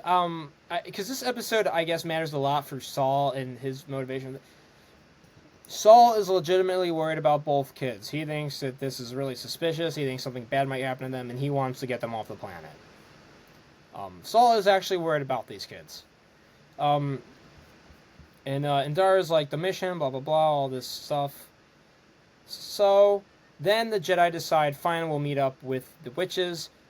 Right, once they get there, right away, Anastasia, by the way, the one who said, talked about using power and all that, first thing she does, she starts getting into Torben's head and messing with him.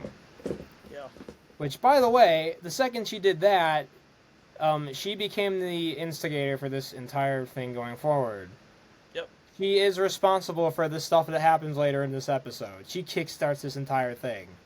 Keep that in mind for when they try to paint the Jedi as bad guys later on in the episode. But she gets in his head. She starts messing with him. She says, I could give you what you want. Some undertones might be gathered from the way she talks to Torben, but we'll let But yeah, so she gets in Torben's head, starts messing with him, and then the Jedi leave, and then we get the amazing line of "We are allowed to train the Jedi with your permission, of course." And no, they don't say it's. I don't think we're allowed to. I think it's like a right. Like I think it's like we are permitted or something like that. Yeah.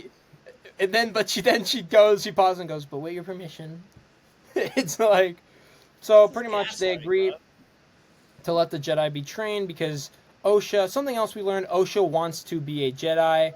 Now, something else they don't explain is I honestly don't even know how much either of these two kids know about the Jedi because they never ever say anything about it.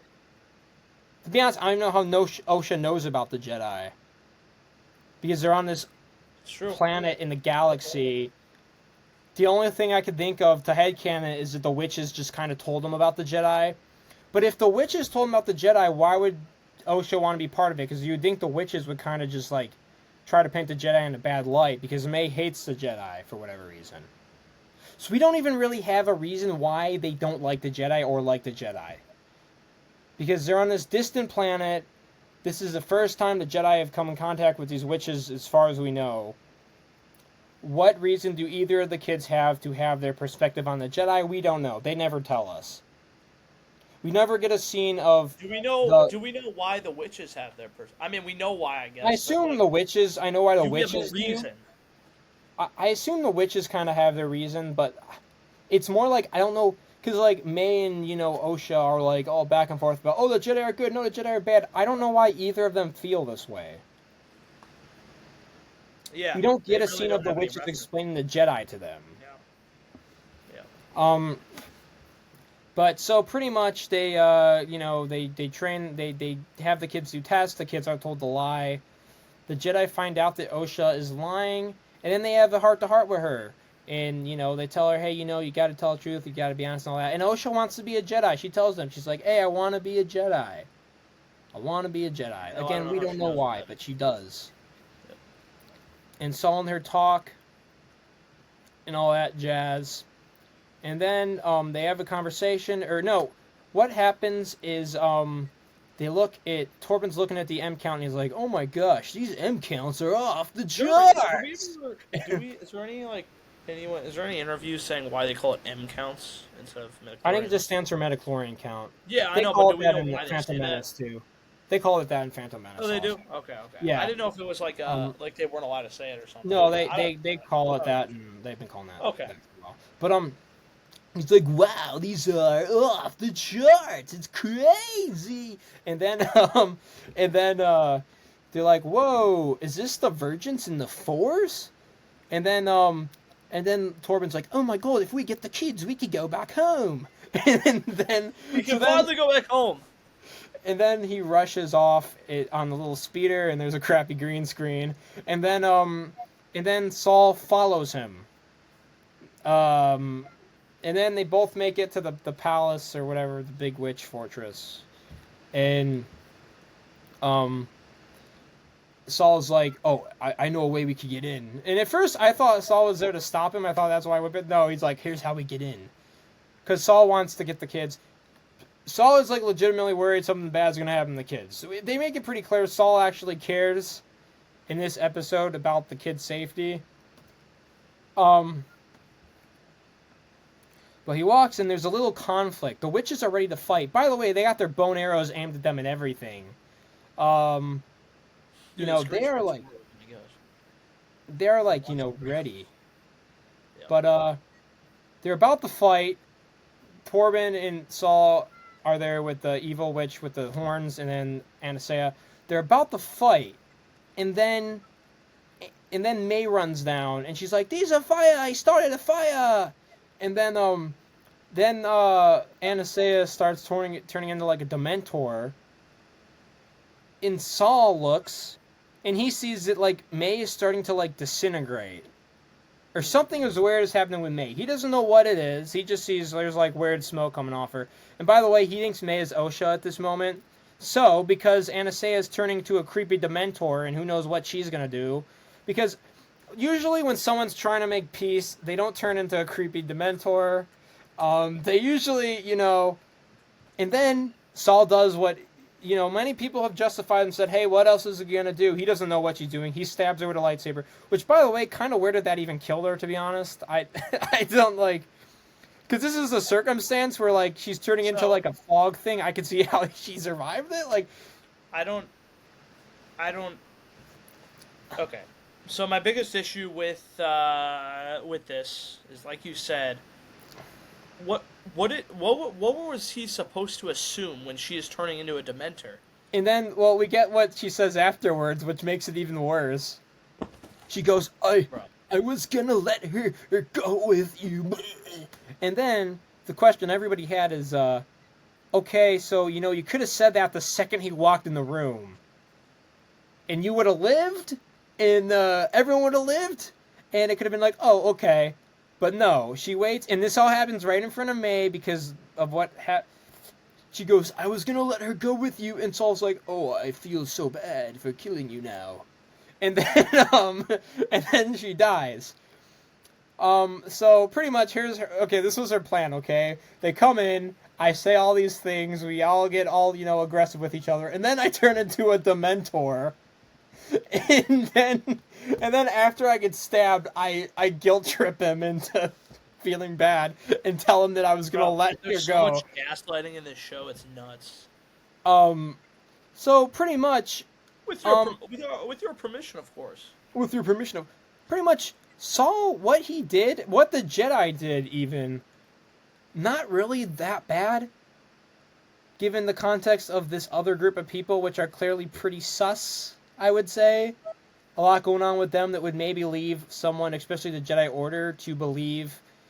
Also, how do you feel about the idea of the Jedi kind of like not wanting people to use like dark side force powers? Because I could understand it's a threat. It's a threat to the Jedi. I mean, well, I could see why the Jedi would be like kind of like, hey, you know, you probably can't make kids, because they're I think worried that the Jedi are gonna find out what the kids are and get like, you know. I could see why the Jedi might be like, you know, you can't just use, you know, this is extremely powerful ability, and you probably shouldn't be using it, you know, for your own purposes, and we should probably... It's like, This is, like, extremely powerful stuff you got here, you can't, you know, you might need some restrictions on it. But, Jedi at this point, not looking too bad, especially because we saw how Mother Anastasia died.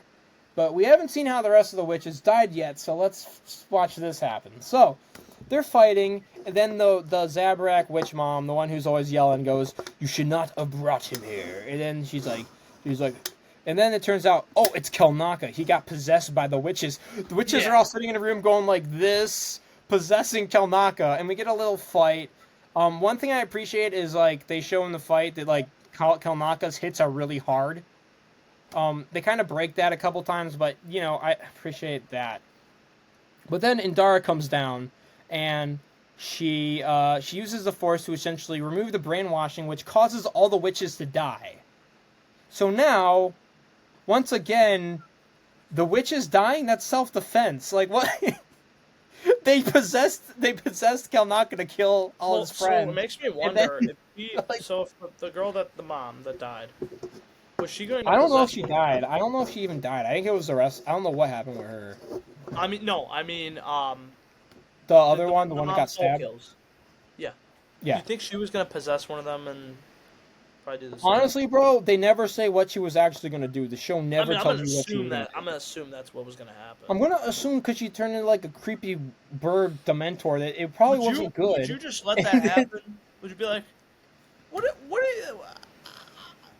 I don't know, man. If I was with Honestly, my friends I and we were wouldn't in a care. I don't think I'd care as much if they got rid of the line. I would have let them let her go. Like, the thing though is like Saul is still like kind of off the hook because of the fact that she turned into a Dementor thing. Like if you're with a group of buddies and you guys got into like a confrontation with another group of people and one of the people starts turning into a creepy Dementor and you're like, "Oh my gosh, I could stop them from doing this and save my friends." I mean, I don't know if you like stab them to prevent them from becoming a creepy Dementor and doing God knows what to like your buddies. I don't Are you a bad person for doing that? I don't know. I don't think you are. like, yeah, it's um, yeah. but yeah. No, we So, and then the rest of the witches die because they all decide to possess Kelnaka, and for some reason they all get killed when his brainwashing gets like broken. Again, I don't know. I don't know how that works. But once again, the Jedi people, the way like people were speculating, we all thought, oh, the Jedi are gonna just kill them all. But that's not even what happens. Mhm. You could pretty much take every single death of the witches and say, yeah, it was self-defense in both I think everyone cases. kind of assumed that's what Like, happened. That the Jedi just killed them all. turns out it was even worse. It was pretty much all in self-defense, and this entire conflict got started because the mother lady started possessing Torben and getting in his head. So these witch people literally are at fault for a whole bunch of this craziness. I mean, Like, there's no way she was gonna actually let her go. That has to be like a cap, bro. Like well, Ira, everything she does, she doesn't point. There's no evidence that she was gonna do that. well, I mean, they do kind of insinuate that she was, but it's like, why did she turn into the Dementor then? I don't. Well, that's what I don't get. That's That's what I don't get. She doesn't help her case at all. It's her fault. I don't know, man. it's like, All right. So after all that stuff, we get the scene on the left. Why didn't he lift them? yeah. I don't know if episode 8 makes it seem like he purposely let May die. I don't know. I don't. But yeah, They don't. They people hate have been writing this man's character. I think. people have been memeing the heck out of this. It's like we have seen Jedi lift very heavy objects, multiple heavy objects. Right now, he's literally lifting two massive heavy bridges that are probably way heavier than the two little girls on the bridge. All he had to do to save both of them was just lift them both. It's a big problem, and it's stupid. But hey, well, do you expect any better from the Acolyte at this point in time? I really didn't. And then he has to choose, because they force him to choose, but they did it in the dumbest circumstance ever. He chooses Osha because he believes he has some sort of weird connection with Osha. He believes he is meant to train her. And then we're on the Jedi ship, and Indara is like, we have to lie to the Jedi. She's like, we have to tell them what happened and all that.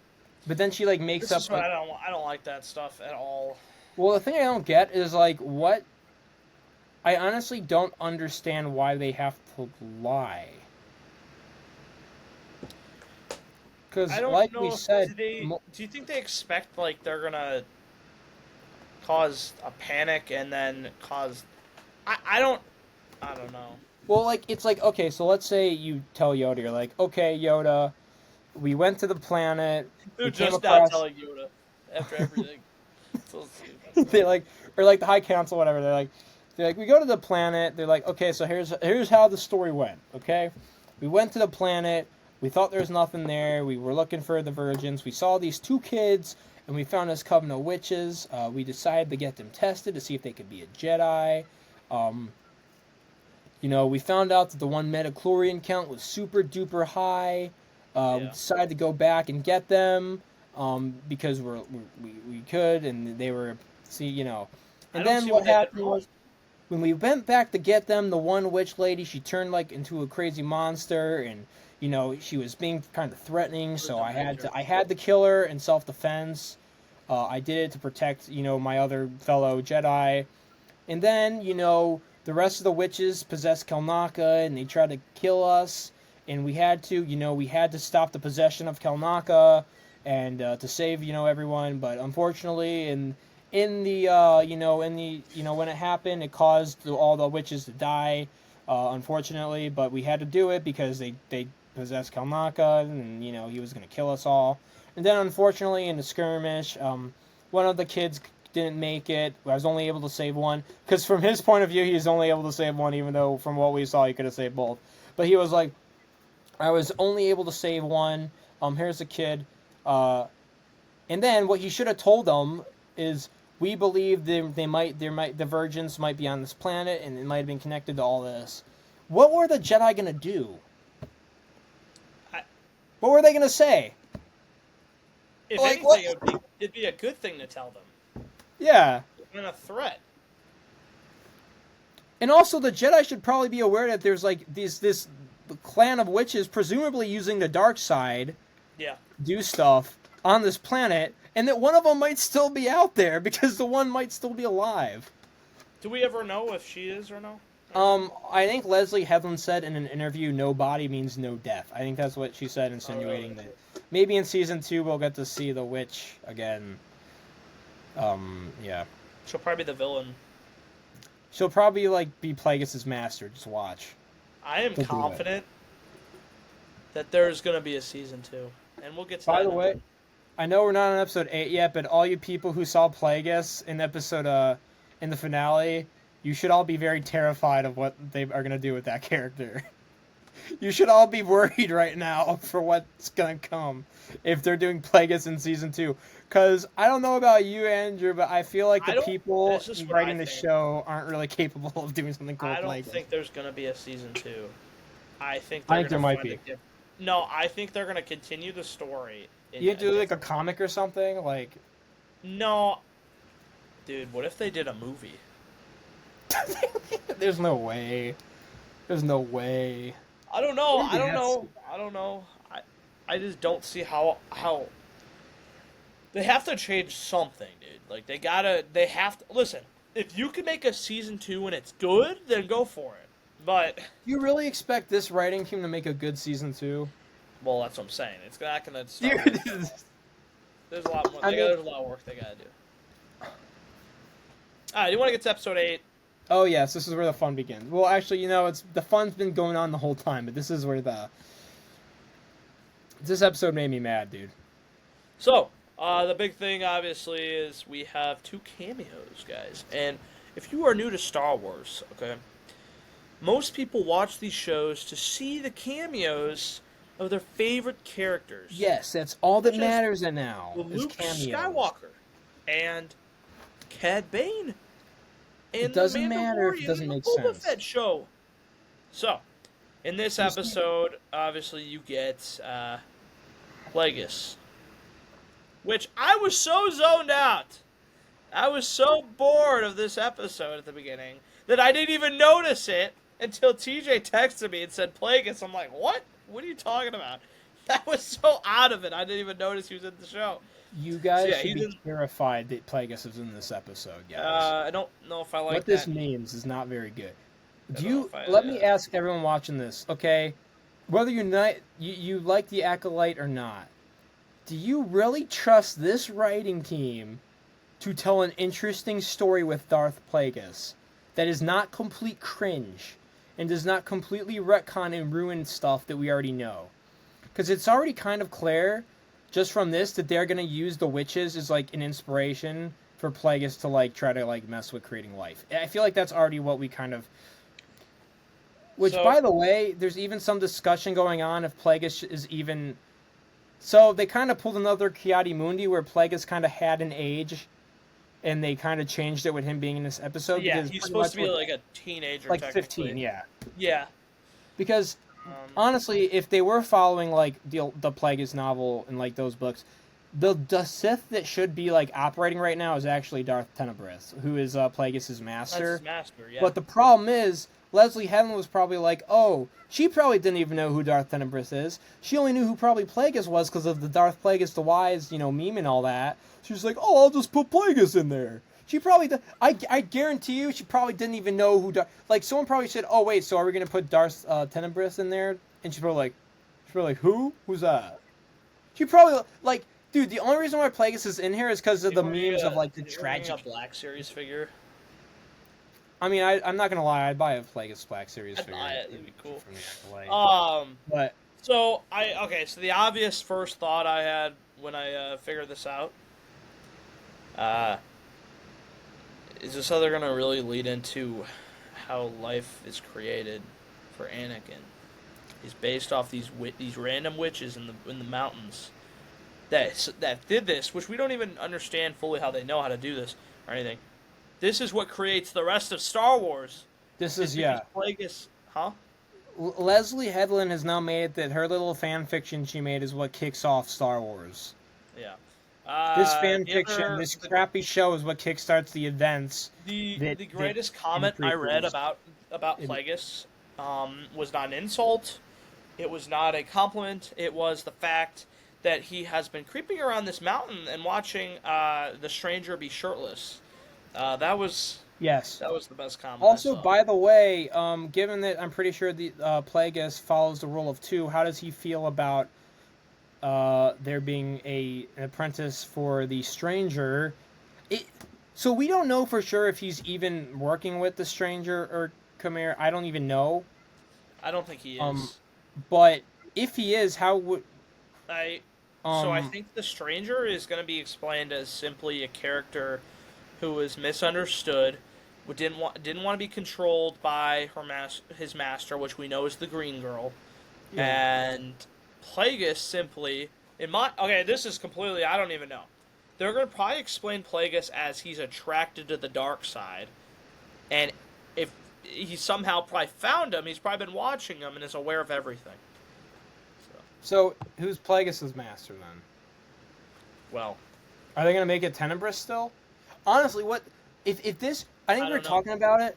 If this season ended with like Tenebrous walking in and just executing everybody, and like he goes up to the stranger and he's just like furious because like, you idiot, you just exposed everything to the Jedi. We worked so hard for centuries to keep this a secret, and he just kills him and he just kills everyone so no one could talk about what they saw. I would give this show a lot of credit for doing that. Yeah. For at least trying. At least they would have tried, but they did. As we see by the end of this episode, they barely even tried to like explain why the Sith are like so surprised at the Jedi. It's in the dumbest way possible. So there's a lot of interesting things that does happen in this episode. So Sol goes to the planet. There's a whole thing with the ship and a chase scene. It's whatever. I don't know how May is able to know how to fly a ship. Anyways, Sol gets to the planet. All four of them are on this planet currently. The fight scene starts off pretty sick. I'm not gonna lie. I didn't hate the fight scene at first until they are floating down a bridge in midair onto the ground. It looked kind of stupid. There's a fight between Osha and May happening at the same time. Another thing I will give credit to, the shot where Osha and May are like mid-hit and it switches. I thought that was kind of sick. I don't know. I just thought it was cool. Like I said, I think there's cool shots in this show. I think they just are, the show is what it is, but some might think it's stupid. I didn't think it. I thought it was kind of neat. Like I just rewatched it just now. Yeah, it's kind of sick. I don't know. But that fight scene happens. You have two fight scenes, and then finally everything comes together. So, you're at the halfway point of the episode. A lot of fighting has happened, and we get the moment we've all been waiting for. Osha, everyone's confronting each other. We have Sol. Okay. Well, I think it's important to talk about how this happens. Yeah. Because, so pretty much, like, May goes to Osha, or Sol, and, like, I think Khmer's like, kill him. And then May's like, no, I want him to confess to the council what he did. Which, by the way, that's a valid.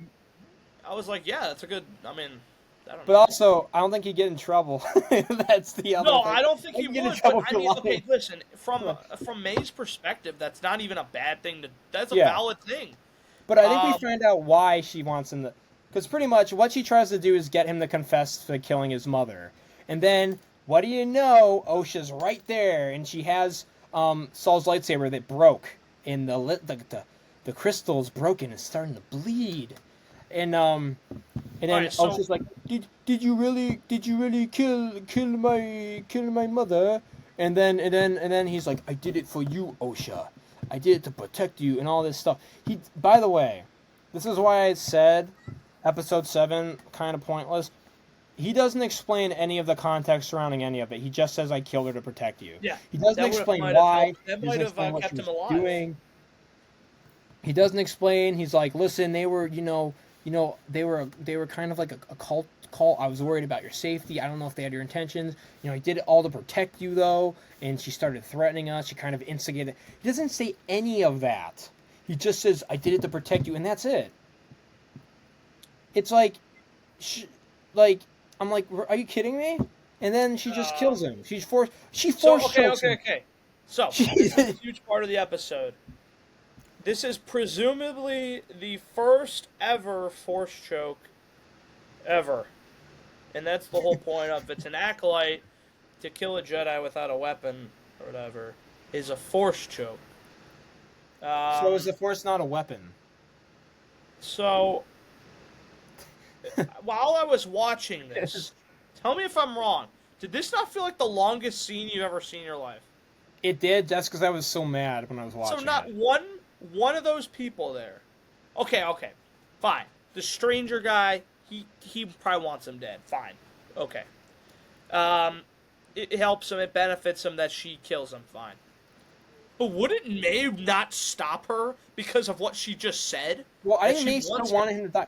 I don't know if May actually was serious or if she just wanted OSHA to hear it. Okay, fine. Let's say she wants him dead anyways. Wouldn't she want her not to do that because then she turns to the dude? But then we find out later that what she wants her to do. She wants her to go and train, not to be a Jedi, but to be whatever this man wants her to be. Which she doesn't want to be. Remember, she tried to leave. She tried to. Dude, this is bad. This is one of the most unsatisfying deaths I think I've seen in Star Wars. Dude, it was like Maybe 5 minutes besides, long. Luke. It felt like, dude. Well, it's just so stupid. It makes no sense that this character who barely can use the Force a couple episodes ago all of a sudden knows how to Force choke someone, and then we get our lightsaber turning red and the crystal's bleeding. It's okay, that wasn't like that was kind of cool, I guess, but it was. But really, in this show, this had to be the first. It's kind of like the fact that now Darth Plagueis' live-action debut is in this crappy Star Wars show. Now the first time we get to see a lightsaber bleed in live action is in this crappy Star Wars show. It's like, and it just happens that quickly. Things. Listen, I wanted to like this show. There are cool things in this show, but they don't. There's no reason for them to be here. There's not even cool things in this show. There's cool potential ideas in this show that get completely ruined because of bad writing. We just talked about that with the Wookiee guy. So yeah, there's like concepts that could be something, but the writers aren't capable of making anything out of it. It's and yeah, she force chokes Saul. And it's and like I said before, the second the green girl gets on the planet, she knows the stranger's there. She knows who it is. She knows where he is, and she knows he's there. It's confirmed that she was his master. Do we want to talk about the fact that like, I hate May and OSHA now. They're both like evil people.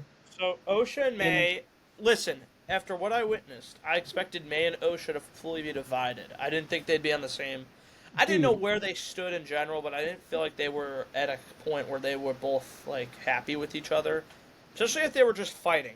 Dude, that hug was so cringe because they try to present it as like, look how happy it is. They finally look how sad it is. It didn't feel earned at all. No, we just watched these people kill like Saul. We just watched them fight.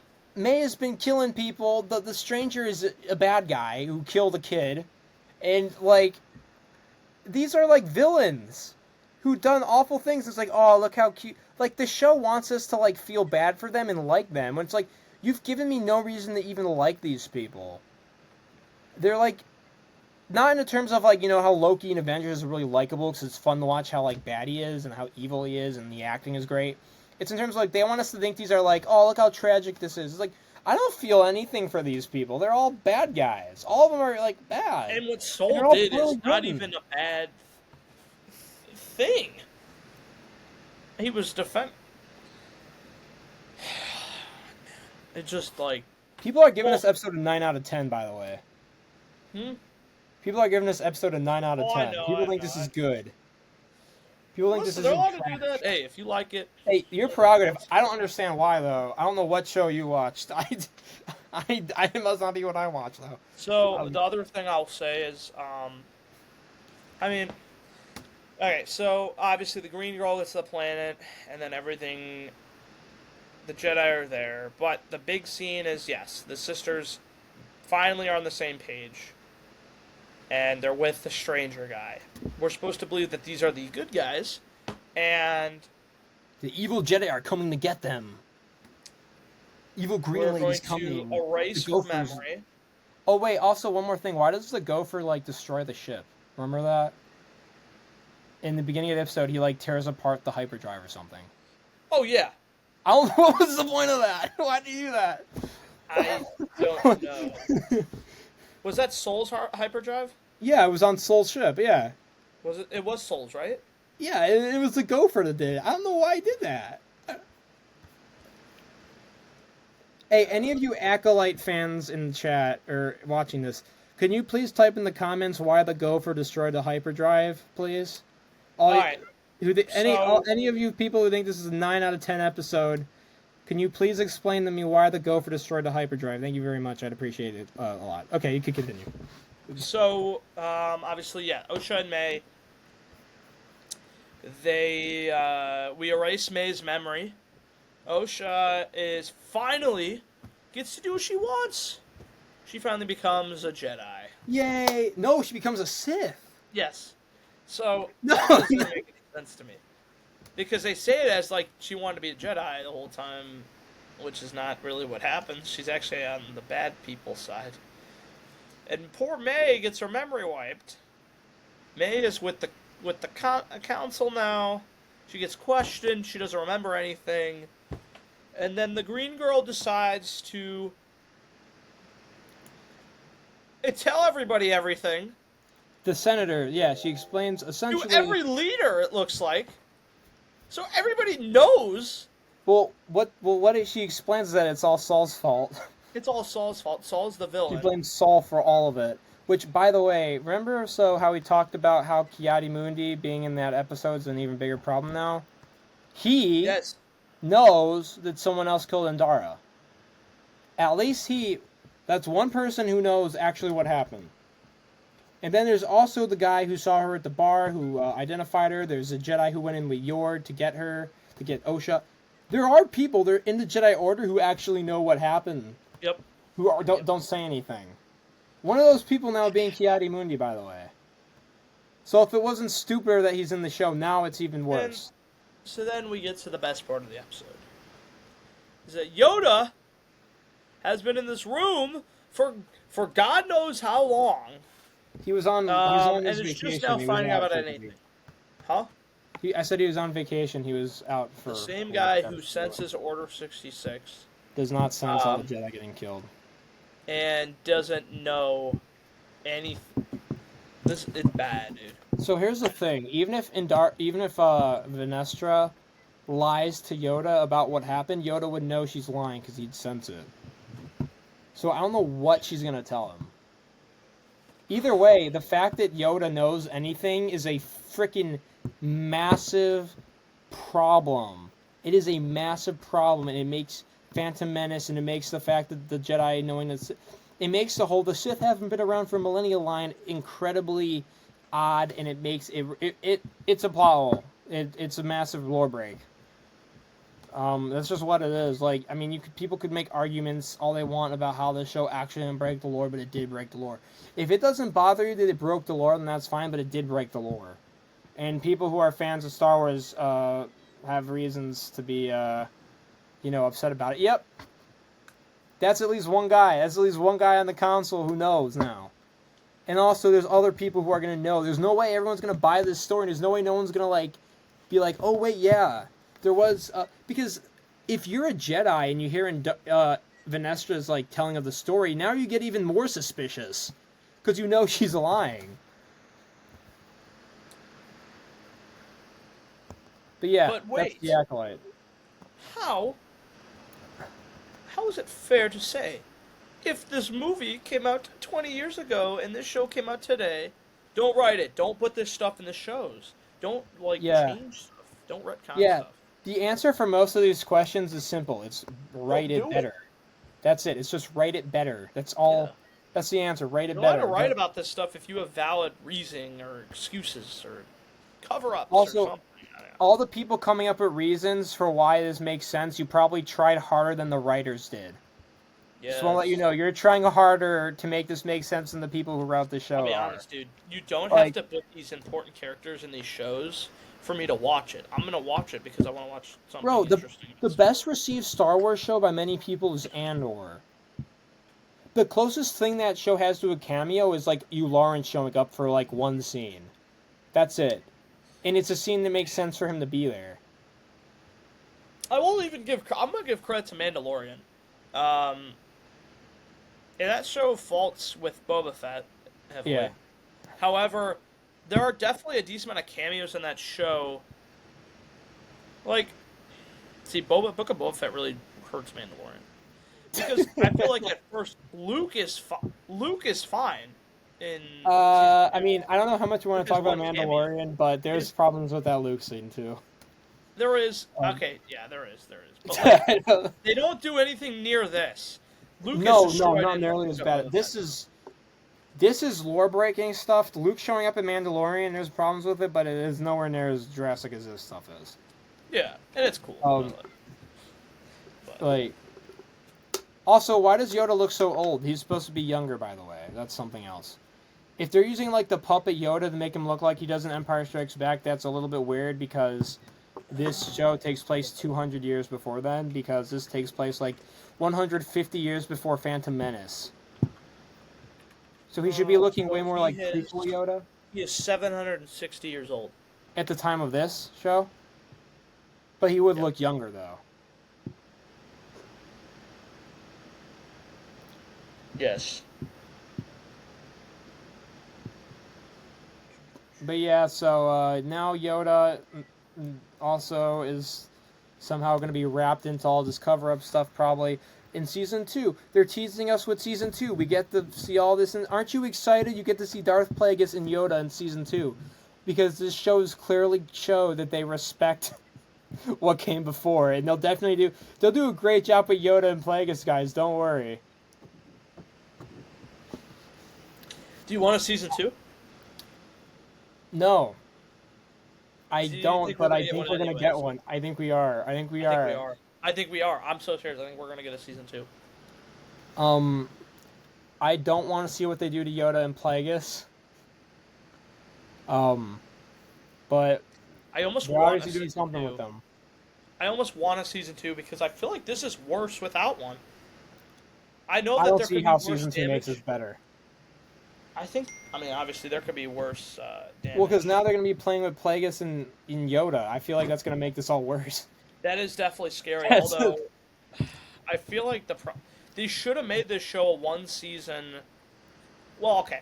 They should have wrote it as, hey, this show can be seen as one complete season, although if people want a Season 2, we can do a Season 2, if that makes sense. Yeah. They make it good so it lasts as one, but... I feel like, to be honest, I feel like the fact that this show ended the way it does, I feel like the people writing it might have already been aware that there's going to be a second season. Yeah. I wouldn't be shocked if, like, 2 seasons already got, confirmed, because even Kenobi doesn't end with, like, Season 2 setup, or Book of Boba Fett. or even like I guess Ahsoka kind of does, but even those shows don't end like it with as much of a cliffhanger as this show does. So I thought it'd be cool to look at reviews Oh on yes, let's see. Rotten Tomatoes. So here are two ones left, 14th and the 12th. So this is actually before the finale came out. This is before the finale. Yes. Do you want to read it, or do you want me to read it? No, you can just look over them. You don't have to read them out loud. Okay. I feel like it's better just to read it out, though. Just read them in your head real quick. Just read them in your head real quick and tell me your initial thoughts. Well, I just don't understand how this. Wait, why does it call the movie? Is this The Last Jedi or is this The Acolyte? Which Rotten Tomatoes score is this? These are two reviews from The Last Jedi. What? Because the real fan reactions are... There's some similar ones. So the People need to chill out. Episode 3 and 7 were bad, but the rest is solid. Solid, you say? Okay. No, episode 3 and 7 are kind of... They're the worst. They're relevant to the rest of the story, so you can't really leave them out. Okay, I'm kind of interested in the second one. The funny part, by the way, is that person still gave it a 3 out of 5 stars, which is still like a D. So, but okay, so, but can I read the second? I'm gonna read the second one out loud, okay? Because and hey, I want to point it out. There are no names shown on here. Everything's anonymous, and you're very entitled to your own review. We are just going over some reviews to just out of curiosity what other people think, and these are all written. It looks like all 15th. I couldn't find anything from today or yesterday, so. It's 1,000 times better than Obi-Wan Kenobi and Book of Boba Fett. What do you think about that first statement? Because I don't. I think Obi-Wan's better than this show. I would. I think there's less damage done. I think they're pretty close, but I think the finale of this show, and by the way, the Kenobi finale is freaking awful. But Kenobi's pretty rough.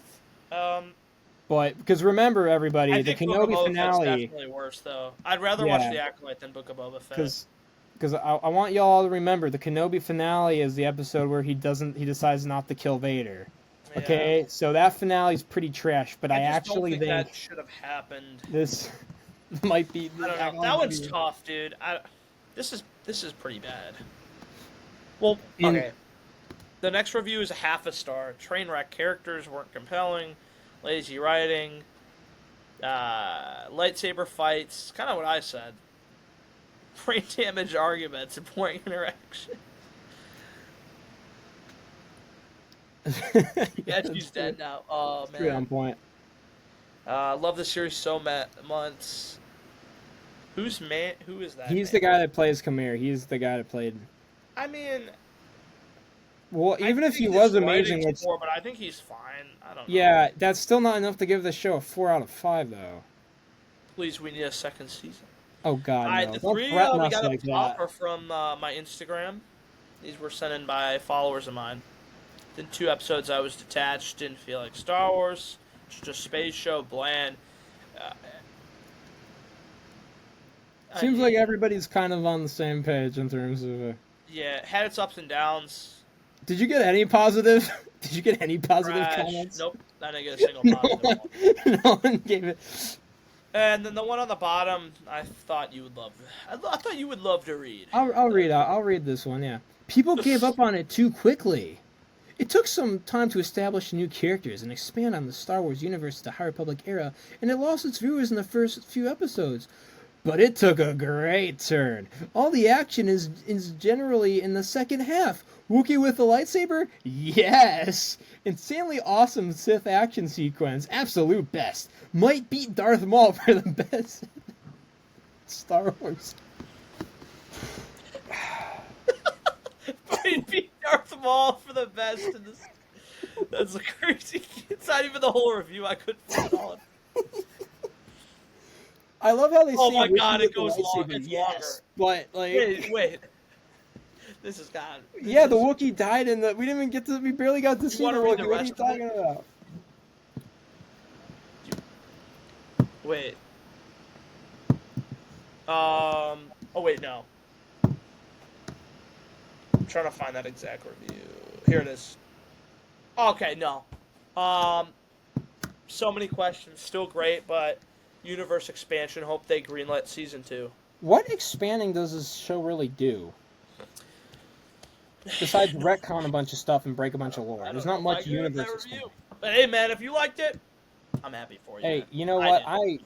I wish I wish I I liked it. could. I wish that I could just ignore all the dumb stuff in this show and blindly love it. But unfortunately, there's too much dumb stuff. Yep. And I'll be Um. honest, everybody, if you want better Star Wars, y'all gotta stop. You gotta stop defending Disney so much.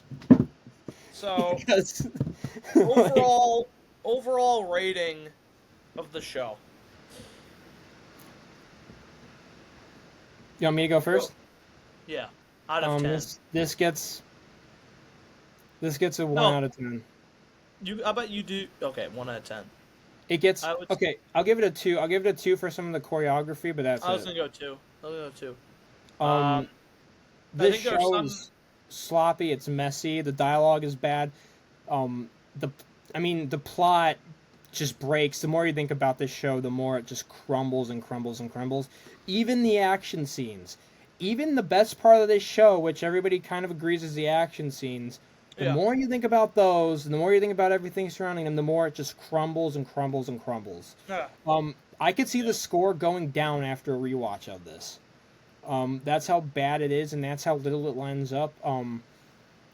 I, you know, there's interesting ideas, but you don't get credit for having good ideas. You get credit for having good execution of the ideas. It's pretty easy to come up with a good idea. It's a lot harder to translate it well. Um, and yeah, they had a chance. I'm, the one thing with this show is I was like, okay, at least they can't mess up everything in Star Wars with this show because it's a brand new era. But nope, they still found a way to mess with the other movies. Leslie Headland was talking about how she's such a big fan of Star Wars. I've got to be honest, I don't get that vibe from watching this show. I don't think they really paid much attention to like the lore. They didn't try to make it fit in well at all. The writing is lazy. The amount of things that just happen to keep the plot going, or in some cases, stop the plot from going. In the case of like the ship just breaking down, characters making stupid decisions left and right. Even smart characters making stupid decisions. The amount of times this show could have been over if a character just made a smarter decision. Not just a smarter decision, but a decision those characters would make is crazy. Mm-hmm. Yeah, this show is bad. I'm sorry if you like it, but the show is bad. Even if you like the show, you gotta think about the show breaks down. This show does not hold up at all. The show's bad, and honestly, I feel like as Star Wars fans, we should all want a bit better than this. Yeah. Um, So for me, I'd say I was gonna go 2 out of 10. That was my score too. I think generally speaking, I don't think there's a lot of like. I know we've been seeing with Marvel lately. I don't think the CGI was too. I don't think there was any moments that really. There were some. I mean, But like, I'll say the one positive, as much as it's annoying to see Plagueis there, he did look good. he did for He did sure. look I was cool. gonna say I'll like give him credit. He looks visually, cool. I don't think this. I think the show is pretty not even bad. Like, it didn't rely too much on CGI. A lot of it, I don't. I mean, okay, fine, lightsaber stuff, but that's different. I mean, like, Yeah. there wasn't like there could have been other things, and there wasn't. It was a lot of people, and unfortunately, when the people talk, it's actually worse. But anyways, yeah, the lightsaber fights I enjoyed. Some of them could have been dumb, but at the end of the day, it's a lightsaber fight. I'm gonna find a way to kind of enjoy it. You know what I'm saying? Yeah. Um, They need to get Nick Gillard, man. They need to get the Nick Gillard. For those of you who don't know, he is the guy that did the prequel trilogy choreography. They need to get him. They need to get him back. Because yeah, Star Wars. Disney has had Star Wars for over 10 years now, and we still haven't gotten anything to top the fights in the prequels. Anything even close to that. Like I said, guys, like I know everybody wants to like Star Wars, but I guess let me put it this way: if you're at a restaurant you really liked and they served you raw food, would you just let them get away with it because you liked the restaurant, or would you ask for your money back and complain? Because I know what I do. I'm just Yeah. saying, I wouldn't just accept it because it's what it is. You know, So, okay. like The last part of this whole video, which we are currently at 2 hours and about 2.5 hours. It's crazy. Um, well, we're going to talk about the future of Star Wars. Now, it is unknown if we're getting a season 2. Usually that stuff gets greenlit, like, within a week if the show does good and there's season yeah, 2. I know But this Ahsoka's like show, pretty much confirmed to get a season 2, right? I don't know. I really I think haven't it heard is. I think much. I they think the are like original plan was, but it's been pretty bad stuff. So, the current timeline, from what we've heard. Skeleton Crew, I'm actually kind of excited to see. I think there's it's some the only potential thing I'm there. excited for. Oh wait, actually no, Andor There's season 2 Andor. for sure. Mandalorian. Now, Mandalorian kind of is. We have the movie, which confirmed for May of 2026. And then you have season 4, which will probably be like years after that. Ahsoka season 2 is actually in development, which I was not aware of. So, that will continue the story with that and Thrawn. And then we're getting a Rey movie. Oh yes, There are because a few that's other definitely what people projects. want to see. There was a few other projects that are like has been talked about. I assume there'll be some animated stuff coming out in Yeah, between. Yeah. but this is like in set in stone what we know. So yeah, I think it was announced yesterday we're getting an animated series. Skeleton Crew could be good. Andor season 2 probably will be good. Long as Disney doesn't try to be too, I guess, like reactionary to like the low viewership of Andor. Because the thing with Andor in particular, I feel like it's gotten more popular as time has gone on. Unlike, which is weird because most shows it's the opposite, where they're really popular when they first come out, and then everyone kind of just like they lose. I feel like Andor has maintained a fan base. I'm worried they're gonna rely heavy on fan service to get more viewership. I will say, like, I've seen a couple interviews with the writer and the showrunner of this show, and I'm a lot more confident in his in what he'll do. I think it sucks that this is gonna probably be the only other season. So I think Andor is a show that could have more than 2 seasons. I thought it was originally planned at 4 seasons. I think the low viewership kind of damaged that. Oh really? But I mean, I think it'll be all right. I think at worst it'll be. I think at its worst, there's no way Andor reaches the lows of some of the other Star Wars shows. Yeah. If Andor ends up being worse than Boba Fett, Kenobi, or the Acolyte or Ahsoka, then I would be very surprised. Even if it's not good as season 1. Yeah. Even if it's not good as season 1, I'll still be incredibly surprised if it reaches like below those. Ahsoka.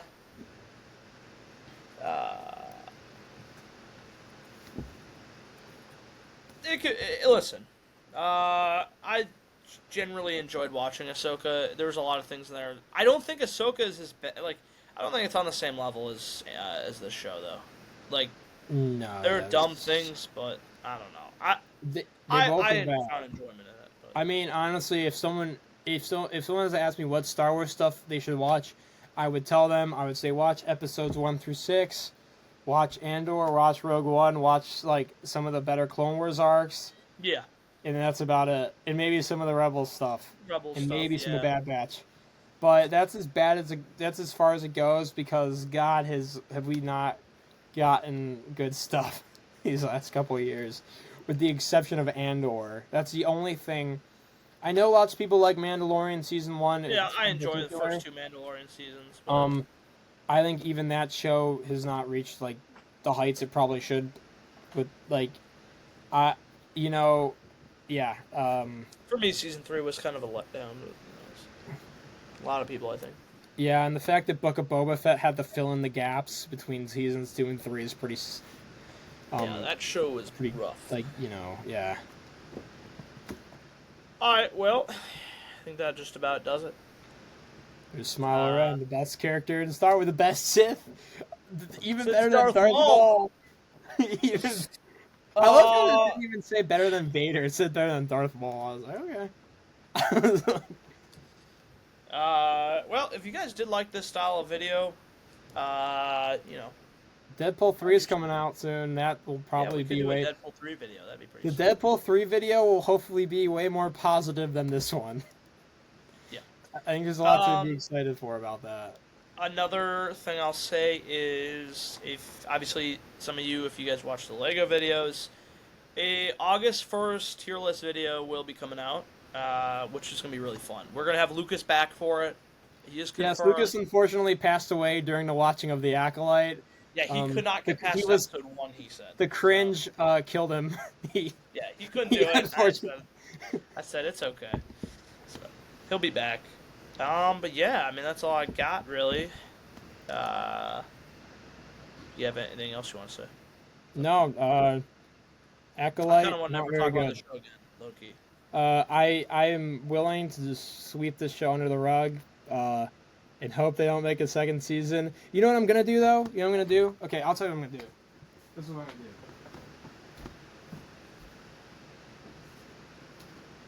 I'm gonna read this. I'm gonna read this to wash away all the stuff I had to see in the Acolyte. This is Plagueis. This is the Darth Plagueis novel. Oh yeah, I know what that is. Don't watch the Acolyte, just read this book. That's and also luckily I have a House of the Dragon and the bear to cure me of the Acolyte, so you know that's good. But yeah, I'm gonna start